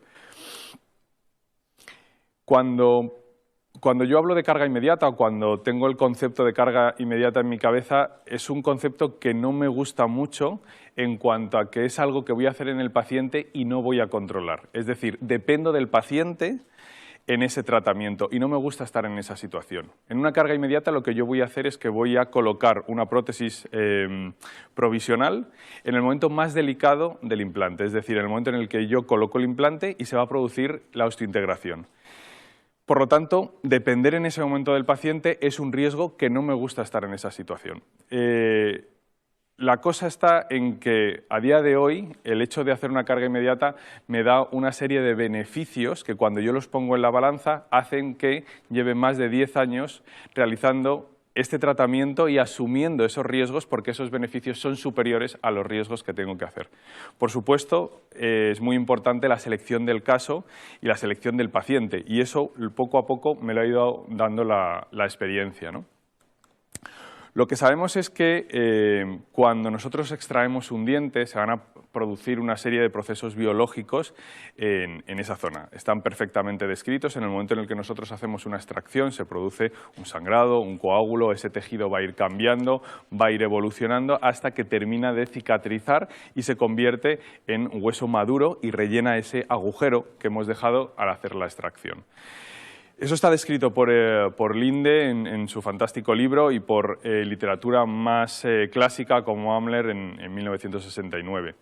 Entonces, lo que sí es verdad es que cuando se producen esa serie de procesos de curación, hay una serie de cambios dimensionales en el proceso alveolar. Eso significa que vamos a tener un cambio de volumen en donde a veces surgirá un problema estético y otras veces surgirá un problema en el que no tendremos suficiente hueso para colocar el implante donde realmente queremos, ¿no? Fijaros, prácticamente cuando nosotros hacemos una extracción y lo dejamos cicatrizar, lo que nos encontramos es que hay una pérdida, a lo mejor no muy violenta en el eje vertical, pero sí bastante significativa en lo que es la parte horizontal. Si vamos al sector posterior, a lo mejor no puede ser tan dramático, aunque supone un problema cuando vamos a rehabilitar una pieza posterior. Pero sí que es verdad que cuando estamos hablando del sector anterior supone un problema estético y un problema donde el paciente empieza a tomar decisiones y va a evaluar nuestro trabajo. Por lo tanto, tenemos que tenerlo en cuenta. Cuando revisamos la literatura clásica vemos que distintos autores hablan de modificaciones bastante severas cuando nosotros hacemos una extracción de una pieza y no hacemos nada más. Posteriormente, muchísimas literatura y muchísimos autores han hablado, como por ejemplo Nevins o el grupo de Múnich de Markus Huzeler y Otto Zur, en el que se pueden hacer distintas maniobras de preservación alveolar para minimizar esa pérdida de volumen o esa pérdida de dimensión en esa zona. Por lo tanto, lo que quiero decir es que hagamos lo que hagamos cuando nosotros extraemos un diente, cuando quitamos un diente a un paciente, cualquier maniobra de preservación alveolar lo que va a hacer es que es cierto que minimizamos un poquito lo que es la pérdida vertical y también horizontal, pero siempre va a ir adherida a una pérdida horizontal que tendremos que ver cómo manejarla. Es entonces cuando empezamos o surge la idea de colocar provisionales y ver qué ventajas tiene. Hay diversos artículos, como podéis ver en la pantalla, donde vemos que en el momento en el que nosotros hacemos una maniobra de preservación alveolar y además metemos en la ecuación un provisional, conseguimos que esos números que veíamos que eran algo más altos, ahora empiezan a minimizarse. Es decir, empezamos a compensar esa pérdida de volumen cuando nosotros quitamos un diente. Lo que estamos intentando en un sector anterior es que en el momento de hacer la extracción haya el menor cambio posible a la hora de terminar con nuestro resultado final. Como podemos ver en artículos de Peter Wall o Joseph Kahn o Lyndon Cooper, vemos que esos números empiezan a ser prácticamente nulos, incluso que compensamos al 100% esa pérdida, y es por el hecho de que el provisional hace un efecto que ahora veremos que es muy interesante a la hora de cicatrizar. Si combinamos además ese provisional con un injerto de conectivo, esos números incluso empiezan a ser positivos de alguna manera. Podemos compensar en su totalidad ese cambio volumétrico que se produce cuando nosotros extraemos un diente. Ese efecto que hacen los provisionales está descrito en la literatura y nos habla de una inhibición por contacto de la prótesis donde frena el crecimiento de las células más rápidas y lo que va a hacer es sellar perfectamente. Por eso es muy importante que nuestra carga inmediata no sea simplemente el hecho de ponerle un diente al paciente y que salga de la consulta sin diente, sino que tiene que ser una prótesis diseñada para sellar una herida. La clave está en que nosotros vamos a generar una herida, vamos a quitar un diente, se va a generar una herida de un diámetro determinado y nuestro provisional no tiene la función de simplemente que el paciente se vaya con diente. Sellar esa herida para que posteriormente cure de una manera mejor y podamos mantener el volumen total de esa zona. Muchos artículos o muchos autores han visto esto, no solamente los que hemos visto anteriormente, sino que en estudios multicéntricos, como por ejemplo el de Stephen Chu, vemos que el provisional claramente interfiere en la cicatrización y mejora en esa franja de 2 o 3 milímetros por encima del margen gingival que es tan importante para mantener el resultado estético de los casos. Y quiero terminar ya la parte de literatura con un artículo del PPAD de Bernard Toiti, donde describe perfectamente la técnica en donde quitamos un diente, ponemos un implante y realizamos una carga inmediata y donde habla que es beneficioso para el paciente. Está claro que en sus conclusiones habla de una técnica experimental, pero el artículo data de 2002, estamos hablando de 20 años de esta técnica. Ahora, a día de hoy, sabemos perfectamente cómo hacerla, qué protocolos utilizar y los beneficios que repercuten a nuestros pacientes y a nuestras clínicas. Nosotros nos enfrentamos a un caso donde tenemos que decirle a un paciente joven que su diente está fracturado por un traumatismo y tenemos que extraer ese diente. Lógicamente, es una situación de tensión para el propio paciente. Lo que no sabíamos antes y que vamos sabiendo poco a poco es cómo hacer esos protocolos y ya llevamos tiempo de casuística y de evolución y podemos saber un poco qué transmitirle a nuestros pacientes. En este caso podemos ver un escáner donde se ve una fractura oblicua en la raíz y tenemos que extraer uno de los centrales. La boca está perfecta, tenemos el tejido blando, el tejido interproximal, todo es, digamos, perfecto en esa sonrisa del paciente. Y ahora vamos a empezar a cambiar cosas. Tenemos que quitar un diente y todos los procesos que hagamos, todos los pasos que vayamos a hacer, tienen que ir enfocados a mantener lo que ya tiene el paciente. Por lo tanto, lo que haremos será extraer cuidadosamente el diente, colocar un implante no porque esté de moda, no porque vaya a reducir el tiempo de cicatrización del paciente, sino porque me garantice una estabilidad primaria para poner algo en esa zona que sujete el tejido, que fije ese tejido interproximal, esas papilas, ese margen gingival. Por lo tanto, lo que realmente me interesa es que esa prótesis removible, esa prótesis parcial o esa carga inmediata me selle perfectamente la herida y me dé soporte a esos tejidos para que se mantengan. Como hemos visto en los artículos anteriores, lógicamente tendremos que compensar. Por lo tanto, siempre me gusta hacer un injerto de conectivo en esa zona para que, digamos que sobrecorregir el proceso biológico que sabemos que se va a producir. Este sería el final de la cirugía. Hemos colocado un implante, hemos rellenado el gap con una hidroxiapatita de reabsorción lenta, hemos colocado un injerto y en este caso, como teníamos el diente del paciente, lo hemos colocado como provisional haciendo una carga inmediata. Normalmente no tenemos el diente del paciente, pero este caso es tan especial que lo utilizamos y es un caso en el que aprendí bastante por lo que sucede en las 2 semanas posteriores.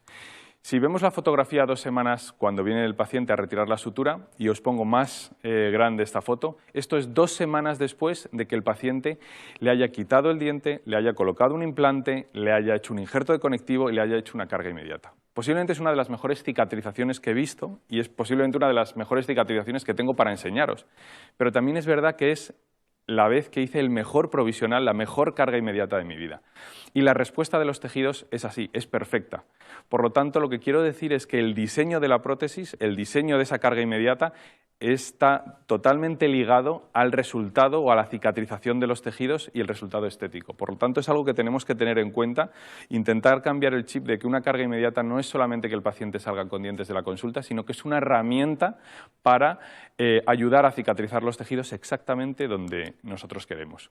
Lo que hemos hecho hasta ahora es que yo le he quitado una pieza dental al paciente y todos mis pasos han ido enfocados a mantener lo que ya tenía.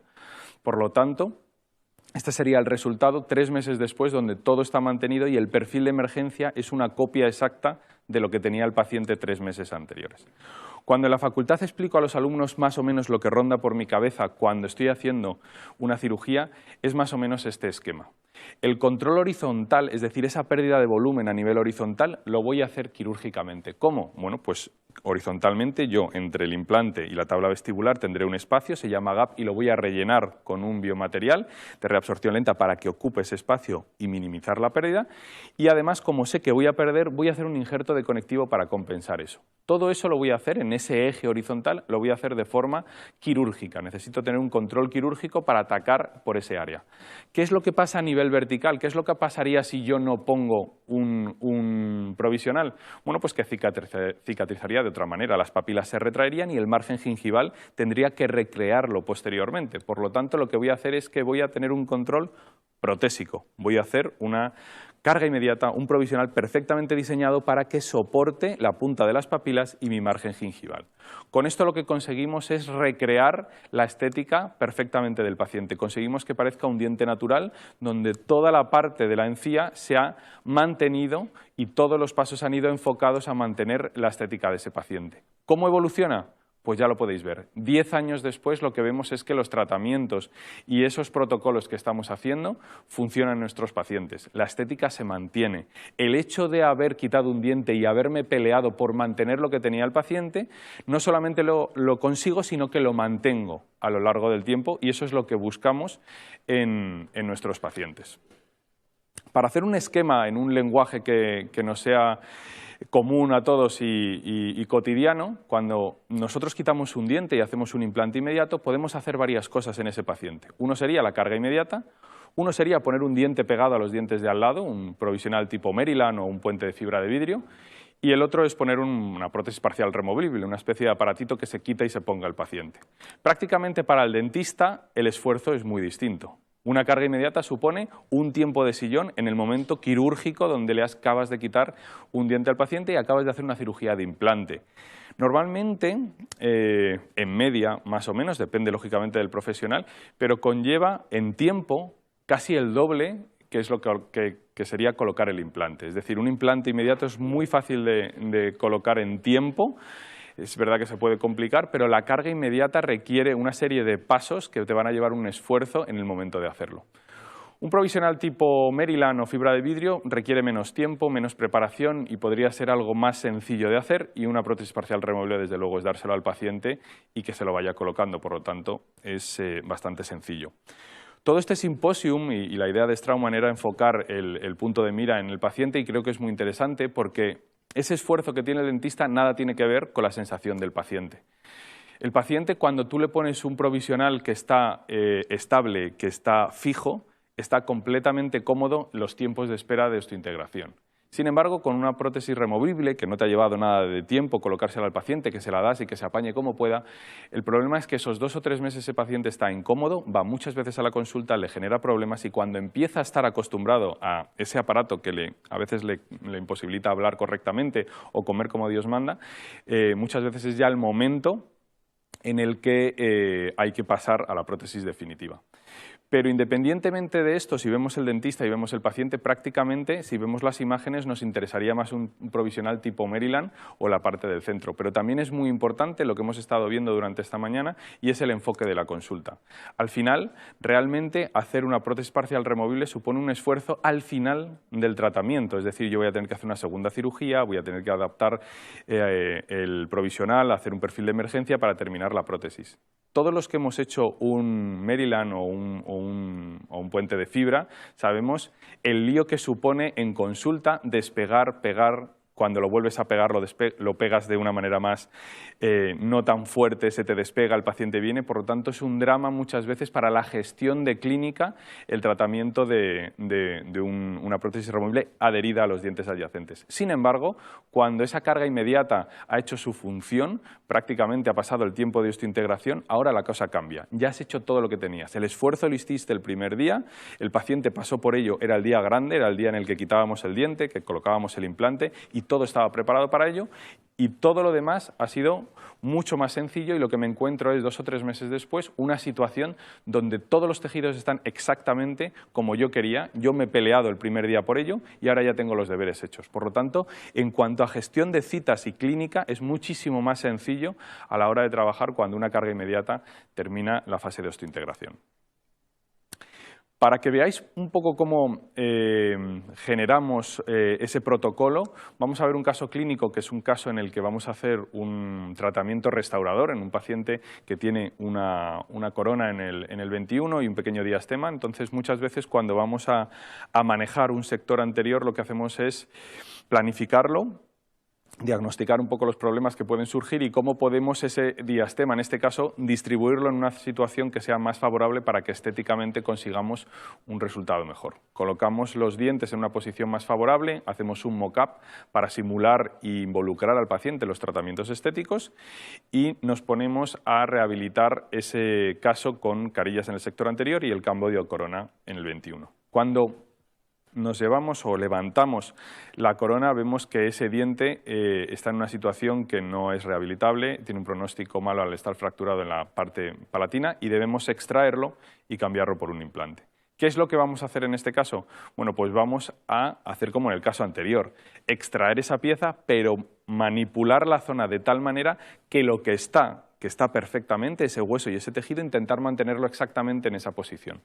Por lo tanto, lo que hacemos es valorar el soporte óseo que tenemos para ver si puedo colocar un implante de forma inmediata. Una vez que lo evaluamos y puedo colocar ese implante en la posición tridimensional que necesito, veré si lo puedo hacer con suficiente estabilidad primaria para que pueda colocar una carga inmediata.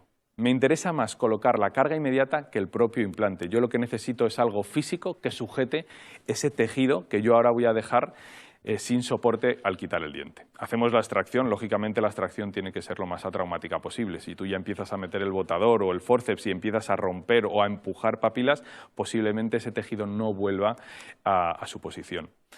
El protocolo de fresado, tenéis que estar atentos porque un fresado en un alveolo tenéis que dirigir bien el fresado a la cara palatina, tenéis que ver la secuencia de fresas, tener sensaciones de cómo es el hueso, porque tenéis que garantizar esos 32 Nm que dice la literatura para conseguir hacer una carga inmediata con suficiente fiabilidad.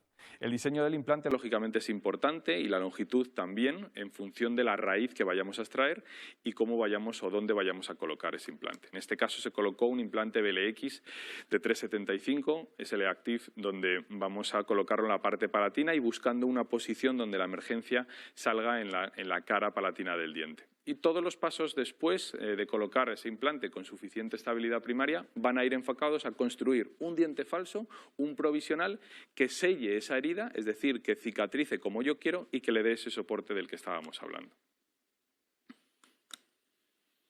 Vemos cómo el provisional lo llevamos con una llave de silicona. Todas las ayudas que tengas para producir el mejor resultado, bienvenidas sean. Es decir, es un momento delicado, es un momento en el que acabamos de extraer el diente al paciente, hemos colocado un implante, vamos a hacer un injerto, entonces muchas veces el paciente está cansado, tú físicamente también estás cansado, por lo tanto toda ayuda, como hemos visto antes, de cirugía guiada o guías de silicona o provisionales prefabricados, viene muy bien para que esté perfectamente diseñado y selle la herida exactamente donde queremos.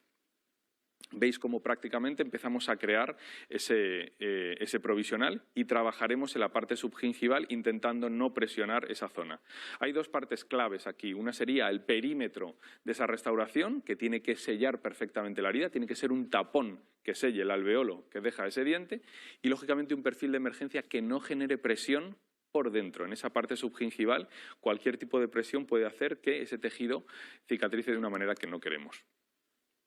Lógicamente, como hemos visto en los estudios anteriores, también, aparte de rellenar el gap, utilizaremos un injerto de conectivo para doblar o cambiar ese biotipo y así mantener ese volumen y que nuestra estética quede perfecta después de la cirugía. Esta fotografía es muy importante. Esta fotografía es donde vemos que nuestro provisional acaba de terminar la cirugía y está sellando perfectamente la herida, no sangra y tampoco genera isquemia, ni empuja ni deja espacio para que ese tejido cicatrice donde quiera. Si nosotros vemos la situación en movimiento en un vídeo, vemos cómo el sistema BLX tiene una fresa de lanza muy interesante para justamente atacar esa tabla palatina y poder clavarte en esa parte que normalmente tiende a resbalar. Cuando en la facultad vemos o nos ponemos a hacer implantes inmediatos es una de las cosas más importantes, ¿no? Mantener una mano firme y que te la da la experiencia y poco a poco tienes que ir mejorando para conseguir colocar el implante exactamente donde tú quieres y no donde te empuja esa tabla palatina tan dura. Pasamos la secuencia de fresado que indica la casa comercial y vamos viendo y teniendo sensaciones de cómo es ese hueso para nosotros ver si hacemos una preparación más o menos agresiva y a la hora de colocar el implante ver que está perfectamente situado en la posición tridimensional y que tiene la estabilidad que nosotros queremos. Como hemos visto en la conferencia anterior, la cirugía guiada desde luego nos ayuda a colocar el implante en la situación y toda ayuda, como he dicho, es bienvenida. En este caso colocamos el implante de 375 BLX con Roxolid y superficie SLActive para intentar minimizar el tiempo de osteointegración. Lo que estamos haciendo es colocar el implante y lo llevaré a una posición tridimensional correcta y a una profundidad que necesito. Normalmente lo que estamos haciendo en este tipo de cirugías es colocar ligeramente más profundo el implante que las medidas clásicas que teníamos antes. ¿Por qué? Bueno, me siento más cómodo el colocar un implante algo más profundo para tener margen de maniobra con mi perfil de emergencia. Uno de los grandes problemas que podemos tener en el sector anterior es ver la cabeza del implante. Por lo tanto, prefiero siempre pecar un poquito más de profundo, 3,5, que algo más superficial. Lo que hacemos una vez que tenemos el implante es realizar el provisional. Voy a enfocar todos mis esfuerzos a hacer una prótesis, un diente que, como hemos dicho, selle esa herida y le dé un soporte vertical, que es lo que decíamos antes en el esquema anterior, de mi margen gingival y de mis papilas. Fijaros cómo llevo ese provisional con una llave de silicona para ni siquiera tener que pensar. Lo que quiero es ejecutar los pasos, fijo con composite fluido esa zona y lo que voy a hacer ahora trabajar, una vez que están fijadas las dos piezas, tanto el cilindro metálico como el provisional que hemos fabricado, lo voy a terminar fuera de boca. Una vez que está terminado y está pulido, y ahora veréis en las imágenes cómo está diseñado, lo que voy a hacer es el control horizontal. Voy a rellenar ese gap con un biomaterial y voy a colocar un injerto de conectivo, en este caso simplemente 2-3 milímetros para compensar esa pérdida que se puede producir, no a lo mejor en los primeros meses o incluso en el primer año, sino más en el futuro o más a largo plazo, puesto que estos casos van a tener una evolución de bastante tiempo. Lo que hacemos es simplemente una técnica bilaminar donde el tejido conectivo lo colocamos en esos 3 primeros milímetros por encima del margen gingival que queremos que termine nuestra restauración. Lo colocamos intentando no generar mucha presión, que sea unos pasos que sean delicados, simplemente queremos compensar hasta las líneas ángulos de nuestro diente y que tampoco sea muy grueso para que sea más o menos el volumen que necesitemos. Daros cuenta de que nuestro provisional está diseñado como diente copia del que había. Fijaros cómo prácticamente ahí el perfil de emergencia es estrecho y cuando yo coloque mi provisional va a sellar perfectamente. Sé que es delicado y intentar explicar esto muchas veces a los alumnos es difícil, pero es una línea delicada en la que no tiene que haber presión, no hay una isquemia clara en la zona y no tiene que haber un desajuste de la prótesis. Es muy importante que nuestro caso termine de esa manera. ¿Qué es lo que vemos normalmente? Bueno, pues una cicatrización fantástica. Normalmente cuando nuestra cicatrización está guiado por una prótesis bien ejecutada y bien diseñada, el resultado es muy bueno.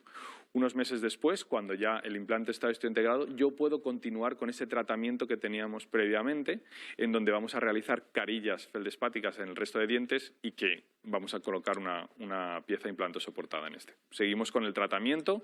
Esto es lo que veíamos en el esquema. Mis deberes ya están hechos. Mi cirugía ha sido algo más compleja, ha sido más latosa, he tenido que hacer parte de rehabilitación, de prótesis, pero sí que es verdad que cuando pasan esos meses, yo ahora ya todo el tejido lo tengo. Solamente tengo que tomar un coping de impresión, personalizarlo, adaptarlo a ese provisional, que es un paso muy sencillo a la hora de customizar un coping de impresión, y yo toda la información se la voy a pasar al técnico de laboratorio. Este sería más o menos el diseño que hemos hecho el día de la cirugía, por lo tanto los tejidos se van a adaptar a ese diseño y mi técnico de laboratorio va a ejecutar una prótesis que sea una copia exacta. Por eso os decía que es muy sencillo. En el momento en el que una carga inmediata funciona y el implante se integra, todos los deberes están hechos. Por lo tanto, el técnico de laboratorio lo único que hace es diseñar o copiar lo que nosotros hemos hecho prácticamente lo mismo. Hemos copiado el diente, el técnico copia nuestro provisional con una prótesis definitiva y, sinceramente, lo que estamos haciendo es mantener lo que ya hay, pero la única manera de poder hacer eso es con una carga inmediata. En el momento en el que yo extraigo un diente y lo dejo cicatrizar, posiblemente ese tejido cicatrizará como quiera y muchas veces no puedo devolverlo a la situación de inicio.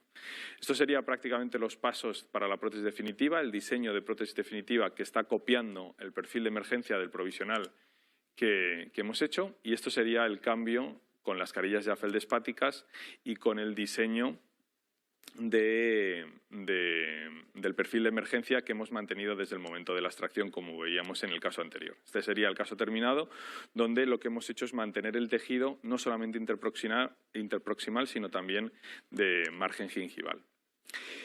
Sí es importante cuando vamos a quitar un diente, cuando tenemos dientes adyacentes, no os lo quiero ni decir. Es decir, en el momento en el que nosotros tratamos dientes adyacentes en el sector anterior con implantes, es muchísimo más crítico, puesto que entre implantes sabemos que el nivel óseo o los picos óseos son mucho menores. Por lo tanto, el control de tejidos blandos y el control de volumen en esa zona es muchísimo más delicado. Aquí es donde los provisionales, las cargas inmediatas, son vitales para conseguir mantener que esos tejidos tan sumamente delicados se mantengan. Como podéis ver, son dos casos en los que hemos extraído dos centrales y en el otro un central y un lateral, y en ambos los rehabilitamos con implantes adyacentes.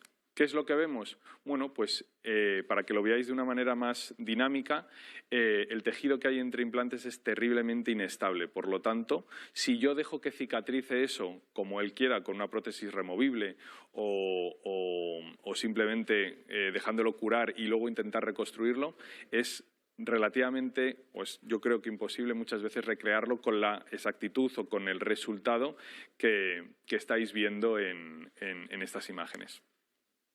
Y bueno, como conclusiones prácticamente, lo único que quiero transmitir es que hay suficiente evidencia científica para hacer carga inmediata con suficientes garantías.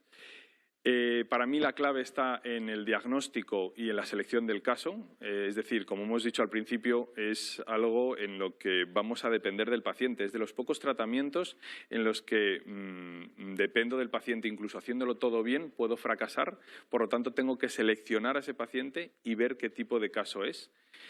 Otra de las cosas interesantes es que necesitas conocimientos quirúrgicos y protésicos. Habéis visto cómo es importante colocar bien el implante en esa posición, manejar toda la parte mucogingival y además ese control protésico para sellar perfectamente la herida. Y por último, deciros que si nos metemos en este fregado de correr riesgos con un paciente es porque nos da unos beneficios claros. Porque al final, cuando yo hago estas maniobras o estos protocolos que habéis visto, es porque consigo unos resultados estéticos que no consigo de otra manera, y por eso llevo más de 10 años haciendo este tipo de técnicas para conseguir resultados, sobre todo en el sector anterior.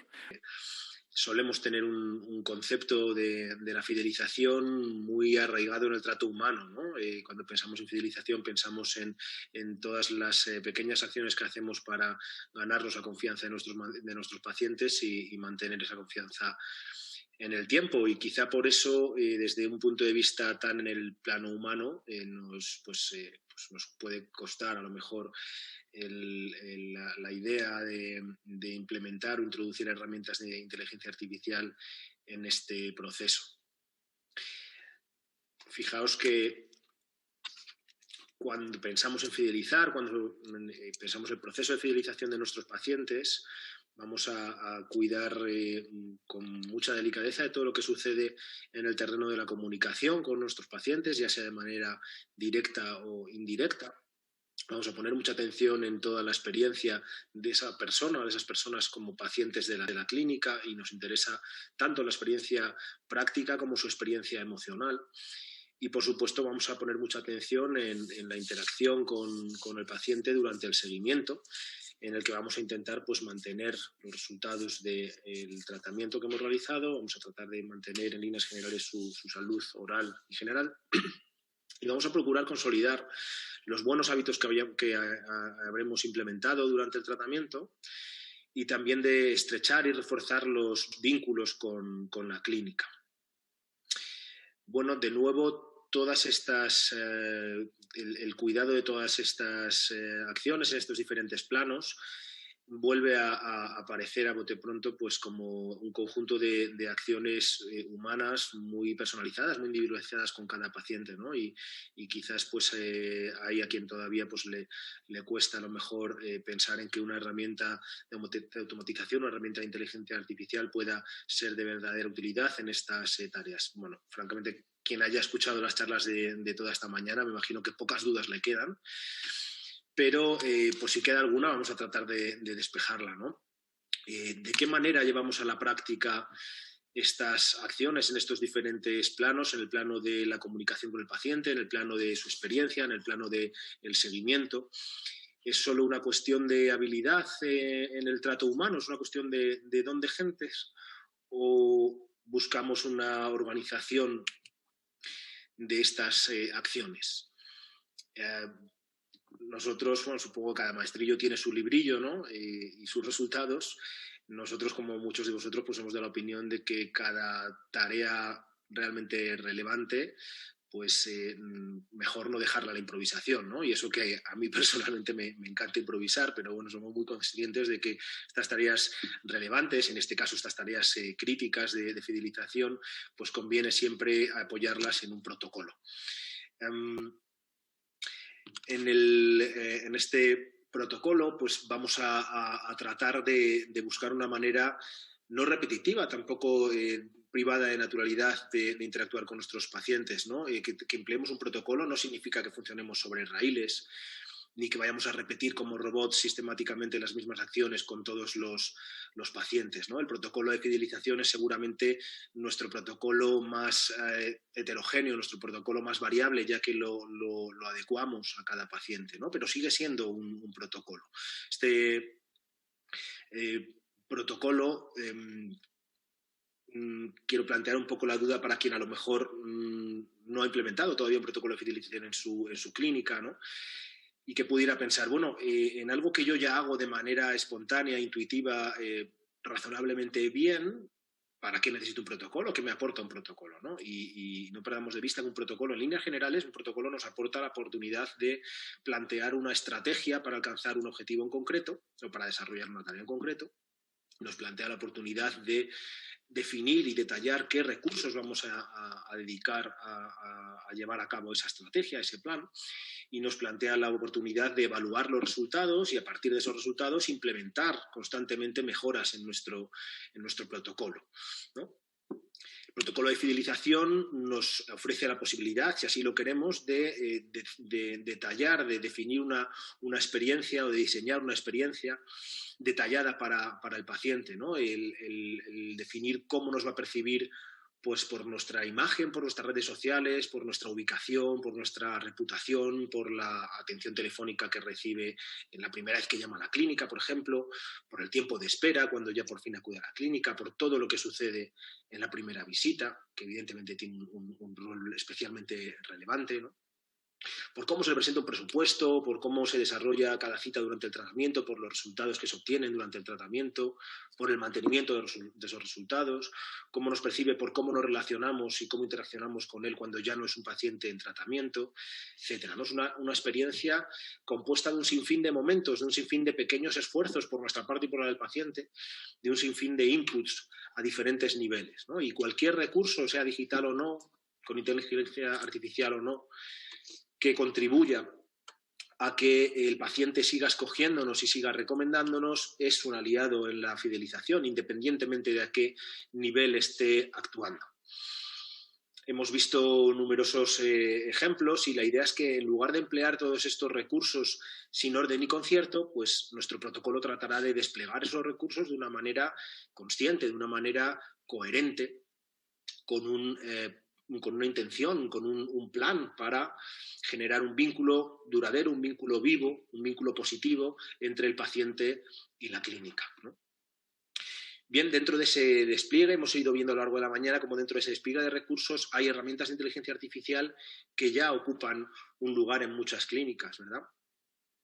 ¿Qué es la inteligencia artificial? Nos lo ha explicado ya durante la mañana Fran Teixeira, nos lo ha explicado también el profesor Guillermo Pradíes, no quiero redundar más en ello, pero brevemente, la inteligencia artificial es un software informático que se programa con algoritmos para realizar una determinada tarea, se le dota de una gran cantidad de datos para que pueda ejecutar esa tarea con precisión y le dotamos también de mecanismos de aprendizaje automático, del famoso machine learning, ¿no?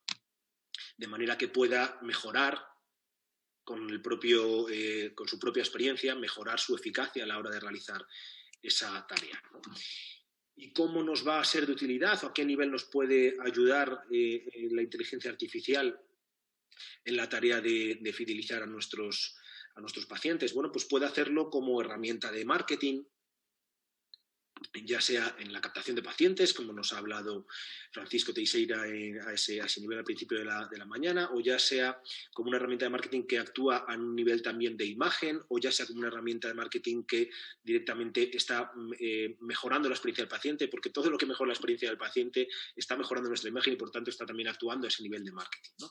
Bien, puede también la inteligencia artificial ayudarnos como una herramienta educativa y también de nuevo hemos visto ejemplos a lo largo de la charla y después vamos a profundizar también nosotros, Cristina en particular, un poquito en ello. Podemos emplear también la inteligencia artificial como una herramienta de comunicación que también nos permite optimizar recursos, reducir, por ejemplo, el número de visitas o desplazamientos a la clínica y, por supuesto, podemos utilizar la inteligencia artificial como una potentísima herramienta de análisis de datos, ¿verdad? Bien, nosotros vamos a sumar un poco a todo lo que ya se ha contado a lo largo de la mañana, pues a sumar también un poco nuestras ideas y la experiencia que estamos un poco teniendo en la manera en la que pensamos en implementar a futuro la inteligencia artificial en determinados procesos de la clínica y sobre todo en cómo lo enfocamos de cara a la fidelización. Y Cristina os va a hablar en particular de la experiencia que estamos iniciando con el sistema de N2O de Straumann, del que también ya se ha hablado a lo largo de la mañana, ¿no? Pero creemos que lo interesante es ver todas estas ideas y posibilidades desde una perspectiva amplia, desde una perspectiva en la que cada clínica pueda llevar esto a su terreno, ¿no? No hay una receta concreta que sirva para todas las clínicas, pero sí que hay un pool, un gran nicho de ideas que creo que pueden resultar inspiradoras a diferentes niveles para que cada clínica, insisto, la pueda llevar a su terreno. Y es que las posibilidades a futuro es evidente que son inmensas. Estamos viviendo una revolución tecnológica fulgurante en la que vamos a tener en un futuro inmediato a nuestra disposición herramientas inimaginables, ¿no? Bien, imaginémonoslas, ¿no? Tenemos tantas posibilidades por definir que tenemos la posibilidad y quizás incluso la responsabilidad de ocupar un rol en ese desarrollo y participar un poco de lo que pueda llegar a ser. Yo imagino, por poner un ejemplo, pues un software informático capaz de predecir qué pacientes tienen alta probabilidad de interrumpir el tratamiento o el mantenimiento el próximo mes. Imagino nuestra clínica, por ejemplo, dentro de 10 años, con una cartera de quizá 2.000, 3.000 pacientes en mantenimiento, no pido mucho tampoco, y imagino ese software alimentado con una enorme base de datos consistentes fundamentalmente en parámetros relacionados con muchos aspectos, pero relacionados en particular con la experiencia del paciente en la clínica y con los resultados de nuestra estrategia de fidelización. Y imagino un software capaz de buscar correlaciones entre determinados eventos, como la interrupción del mantenimiento, por ejemplo, o buscar correlaciones entre esos eventos y determinados parámetros, ¿no? Y seguramente las correlaciones iniciales pues a lo mejor no sean las más acertadas, pero imagino ese software con inteligencia artificial capaz de ir buscando correlaciones, encontrando en qué está fallando, autoevaluándose e ir mejorando esa eficacia hasta que al final, al cabo de X quizá meses, quizá años, cuando dispone a lo mejor de suficiente información y ha tenido suficiente tiempo de aprendizaje, es un software capaz de, con bastante precisión, con bastante grado de acierto, decirnos pues qué 12 o 13 pacientes te van a dejar el mes que viene y por qué. ¿no? Y imagino esta forma lícita de predecir esta respuesta en concreto, ¿no? Este evento que nos interesa mucho, ¿no? Que un paciente vaya a dejar la clínica. Lo imagino porque quizá ahora en 2020 seguimos teniendo un poco la sensación, nosotros que, pues como decía de alguna manera Esperanza, pues siempre buscamos en nuestra práctica clínica un cierto mimo, una atención muy personalizada, ¿no? Y esto también en nuestro caso pues pasa por trabajar con una cantidad realmente limitada de pacientes, ¿no? Y esto nos lleva a que en este momento, pues después de 9 años, quizá que casi ya 10 años con la clínica funcionando, todavía tenemos una cantidad de pacientes con la que vivimos en a lo mejor una cierta falsa ilusión de que les tenemos todavía controlados a casi todos, ¿no? Y que sabemos perfectamente qué pacientes están muy bien fidelizados, qué pacientes pues quizá aflojan un poco más y cuáles a lo mejor están incluso en cierto grado de descontento y sospechamos que pudieran ser perdidos a futuro. Tenemos esa falsa ilusión de que esto está en nuestra cabeza, pero la verdad es que somos muy conscientes de que esa sensación se va a ir esfumando mes a mes y es impensable que dentro de otros 10 años, con una determinada cantidad de pacientes, esto siga funcionando solo a través de nuestra cabeza, ¿no?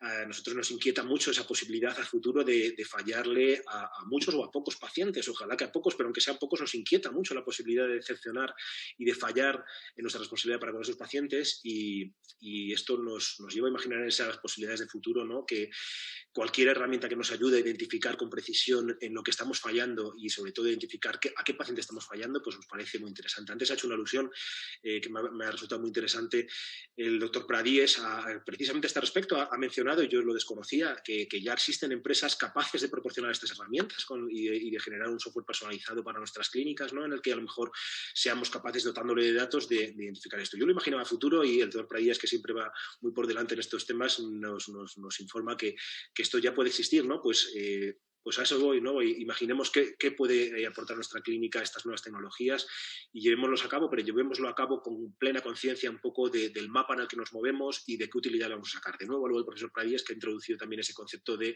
integración. Pues me apoyo un poco en esa idea para redundar un poco en esta idea del mapa, ¿no?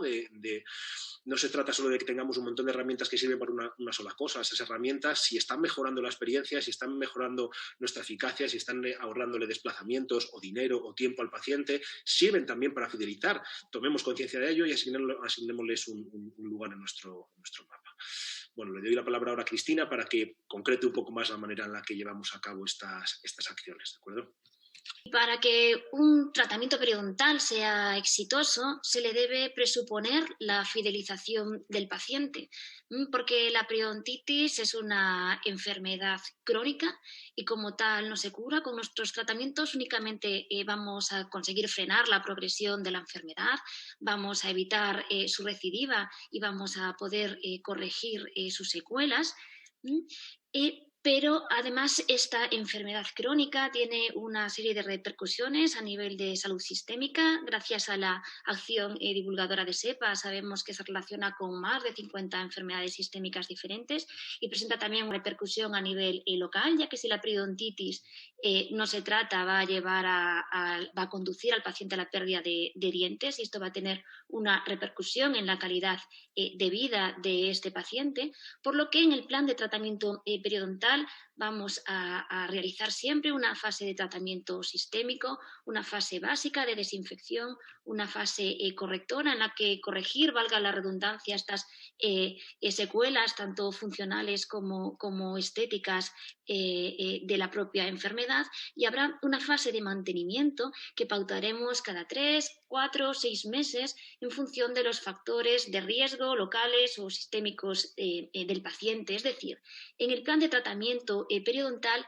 tiene que haber un seguimiento del paciente y esto pues únicamente lo conseguiremos si el paciente verdaderamente está fidelizado. Y es por ello que estos conceptos de periodoncia básica, que de básico suena ya un poco a perogrullo, es algo que nosotros insistimos en explicar siempre al paciente en la primera visita. Le dedicamos tiempo en la primera visita al paciente para explicarle en qué consiste su enfermedad, ¿Qué tenemos que hacer para tratarle y explicarle que si él quiere que nosotros le ayudemos, nuestro equipo le ayude con su enfermedad, necesitamos que él nos ayude a nosotros? ¿Y cómo tiene que ayudarnos? Pues básicamente de dos maneras muy sencillas. Una, cepillándose los dientes, y dos, volviendo a nuestra consulta, repitiendo con nosotros. El mantenimiento periodontal, debido a la cronicidad de la enfermedad, debe hacerse de por vida. Y en este contexto estamos buscando formas de mejorar nuestros protocolos de fidelización, y para ello nos estamos empezando a ayudar de una herramienta que nos va a ayudar en diferentes niveles, tanto a nivel marketing, también una herramienta de educación y una herramienta de comunicación que nos ayude en definitiva a optimizar los procesos. Y permitidme que vuelva a esta diapositiva para explicaros cómo podemos implementar la inteligencia artificial en nuestra clínica, en este caso en una clínica de periodoncia. Yo decía que quiero que el paciente vuelva a nuestra consulta y decía también que quiero que el paciente se cepille los dientes. Pero para que un paciente con una enfermedad periodontal, con sus troneras, con sus prótesis, se cepille los dientes de manera correcta, va a necesitar una serie de citas en la que nuestro equipo de higienistas le explicará cómo debe cepillarse los dientes, le explicará instrucciones en higiene oral, y en ocasiones son necesarias nuevas citas de motivación. Citas que al final ocupan un tiempo en el sillón y ocupan también un tiempo en la agenda del paciente, tiempo que a veces el paciente no tiene. Además, entre las recomendaciones del plan de desescalada propuestas por el Consejo de Dentistas en esta nueva normalidad, se propone ver al paciente el menor número de veces en la consulta dental para disminuir la probabilidad de exposición al virus, no solo en nuestra consulta, sino también durante los desplazamientos, etc. Pues bien, esta herramienta de la que os hablaba, de la que se habló ya en muchas de las charlas que hemos ido escuchando durante esta mañana, es el Dent2Go. El Dent2Go fue diseñado por Straumann para la monitorización de pacientes en tratamiento de ortodoncia con alineadores y consta de unos separadores a los que se le adapta un dispositivo sobre el que el paciente puede colocar su móvil y de esta manera puede escanear su boca.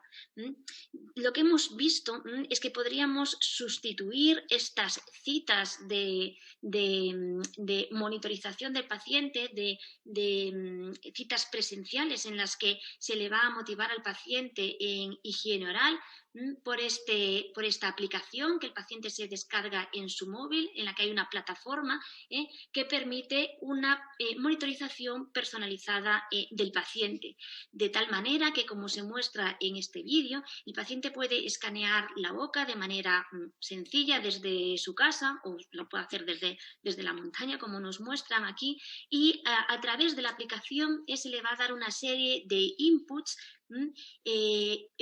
que de alguna manera van a favorecer el seguimiento del paciente. Muchas veces nosotros no podemos revisar al paciente tantas veces en nuestra consulta, y además estamos ofreciendo una imagen de vanguardia que va a mejorar la experiencia del usuario. Por tanto, este sistema permite la comunicación con el paciente. Podremos mantenernos en contacto de una manera más sencilla. A través de la propia plataforma va a recibir una serie de WhatsApps, mensajes, mails, como queramos nosotros organizarlo. Podremos hacer revisiones online, ya que el paciente puede escanear su boca y nosotros de manera inmediata en nuestra casa vamos a poder observar una serie de fotografías intraorales, fotografías, como veis, frontales, laterales, oclusales, que podemos pautar con la periodicidad que nosotros consideremos necesarios, y esto va a permitir que tengamos citas virtuales con ellas, lo que va a disminuir los tiempos del sillón en la consulta y, en definitiva, nos va a ayudar a optimizar los recursos de la clínica.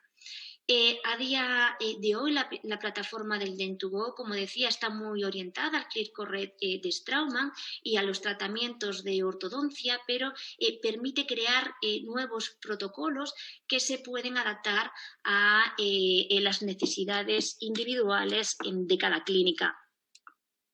En este estudio del IRS del año 2014 que nos mostraba la doctora Marta Escribano en su webinar sobre fidelización del paciente en mantenimiento periodontal, que podéis ver en SEPA TV, nos explicaba que en España el paciente mayor de 50 años que lleva más de un año sin asistir al dentista no lo hace porque tenga miedo o porque no tenga dinero, como la mayor parte de los dentistas nos creemos a veces, sino que no lo hace porque no lo considera necesario. Por lo tanto, esta monitorización a distancia va a favorecer esta fidelización del paciente y nos va a ayudar en su seguimiento. No obstante, el paciente de hoy en día es un paciente más consciente, un paciente más preocupado por su salud general, con más acceso a la información.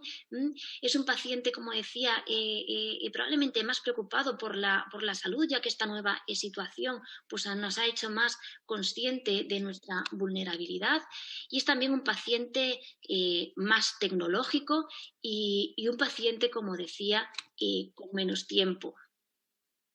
Por todo ello, aunque como decía Juan, la fidelización se va a basar fundamentalmente en el trato humano, este tipo de herramientas nos pueden ayudar en nuestros protocolos de fidelización. Y siendo que la periodontitis es una enfermedad crónica y también con un componente hereditario, pues si podemos fidelizar a un miembro de la familia, es probable que consigamos fidelizar a otros. No obstante, no con todos utilizaremos las mismas herramientas de fidelización.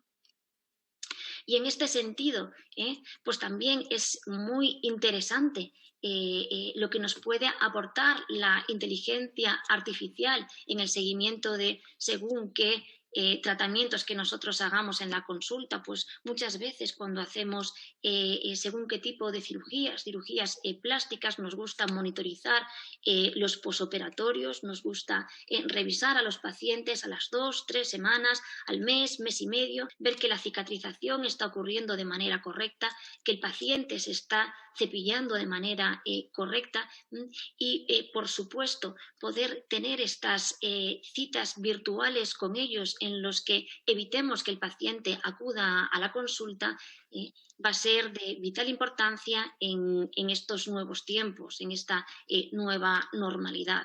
Así que si aún queda un largo camino por recorrer y nuestra experiencia con la inteligencia artificial a día de hoy es muy escasa, es probable que este cambio de paradigma que ha supuesto la emergencia pandémica causada por este virus ayude a que coordinemos esfuerzos tanto los clínicos como los investigadores, como los ingenieros, para favorecer el desarrollo de la inteligencia artificial y que cada vez nos podamos aprovechar de ella en mayor medida en las clínicas dentales.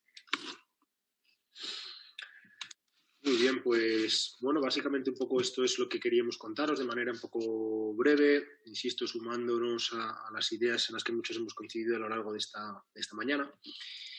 Y un poco pues para concluir, trasladaros, insistir un poco en esta idea de todas esas herramientas que hemos visto, intentemos verlas de manera, por decirlo así, multiplanar y darles un poco un sentido dentro de un plan. una congruencia dentro de un plan para no solo obtener pues, una buena impresión digital o no solo obtener un buen resultado en nuestra cirugía de carga inmediata, por ejemplo, como nos contaba David, sino que todo eso confluya un poco también a la hora de generar una experiencia positiva para el paciente y que podamos incluso en un momento dado evaluar en qué medida cada uno de sus esfuerzos está reportando éxito en nuestra fidelización. También quiero subrayar un poco algo que se ha puesto muy de manifiesto durante la mañana, que el momento es la situación que estamos viviendo para bien y para mal, especialmente para mal, con esta pandemia, genera también, cuando digo para bien me refiero a que genera también un montón de oportunidades y como todos los ponentes de la mañana han subrayado, esto está impulsando mucho la implementación de inteligencia artificial y de tecnología, en líneas generales, tecnología digital en las consultas odontológicas. Quizá ahora es cuando nos toca tomar la responsabilidad de pensar cómo implementamos esto en nuestra clínica, porque el futuro es ya, es que esto ya no nos permite a lo mejor extinguirnos y decir, bueno, nosotros vamos a seguir funcionando un poco a nuestro ritmo. Realmente las condiciones que se imponen por esta situación pandémica nos obligan a dar un paso adelante y pensar de qué manera, sin perder la identidad y la filosofía de trabajo en mi clínica, puedo yo apoyarme en estas herramientas para beneficiar a mis pacientes, porque los pacientes van a primar a aquellos que les puedan ahorrar visitas y desplazamientos, aportar una serie de seguridades sin perder el nivel de lo que se les aporta desde la clínica. Así que, bueno, con este mensaje nos despedimos y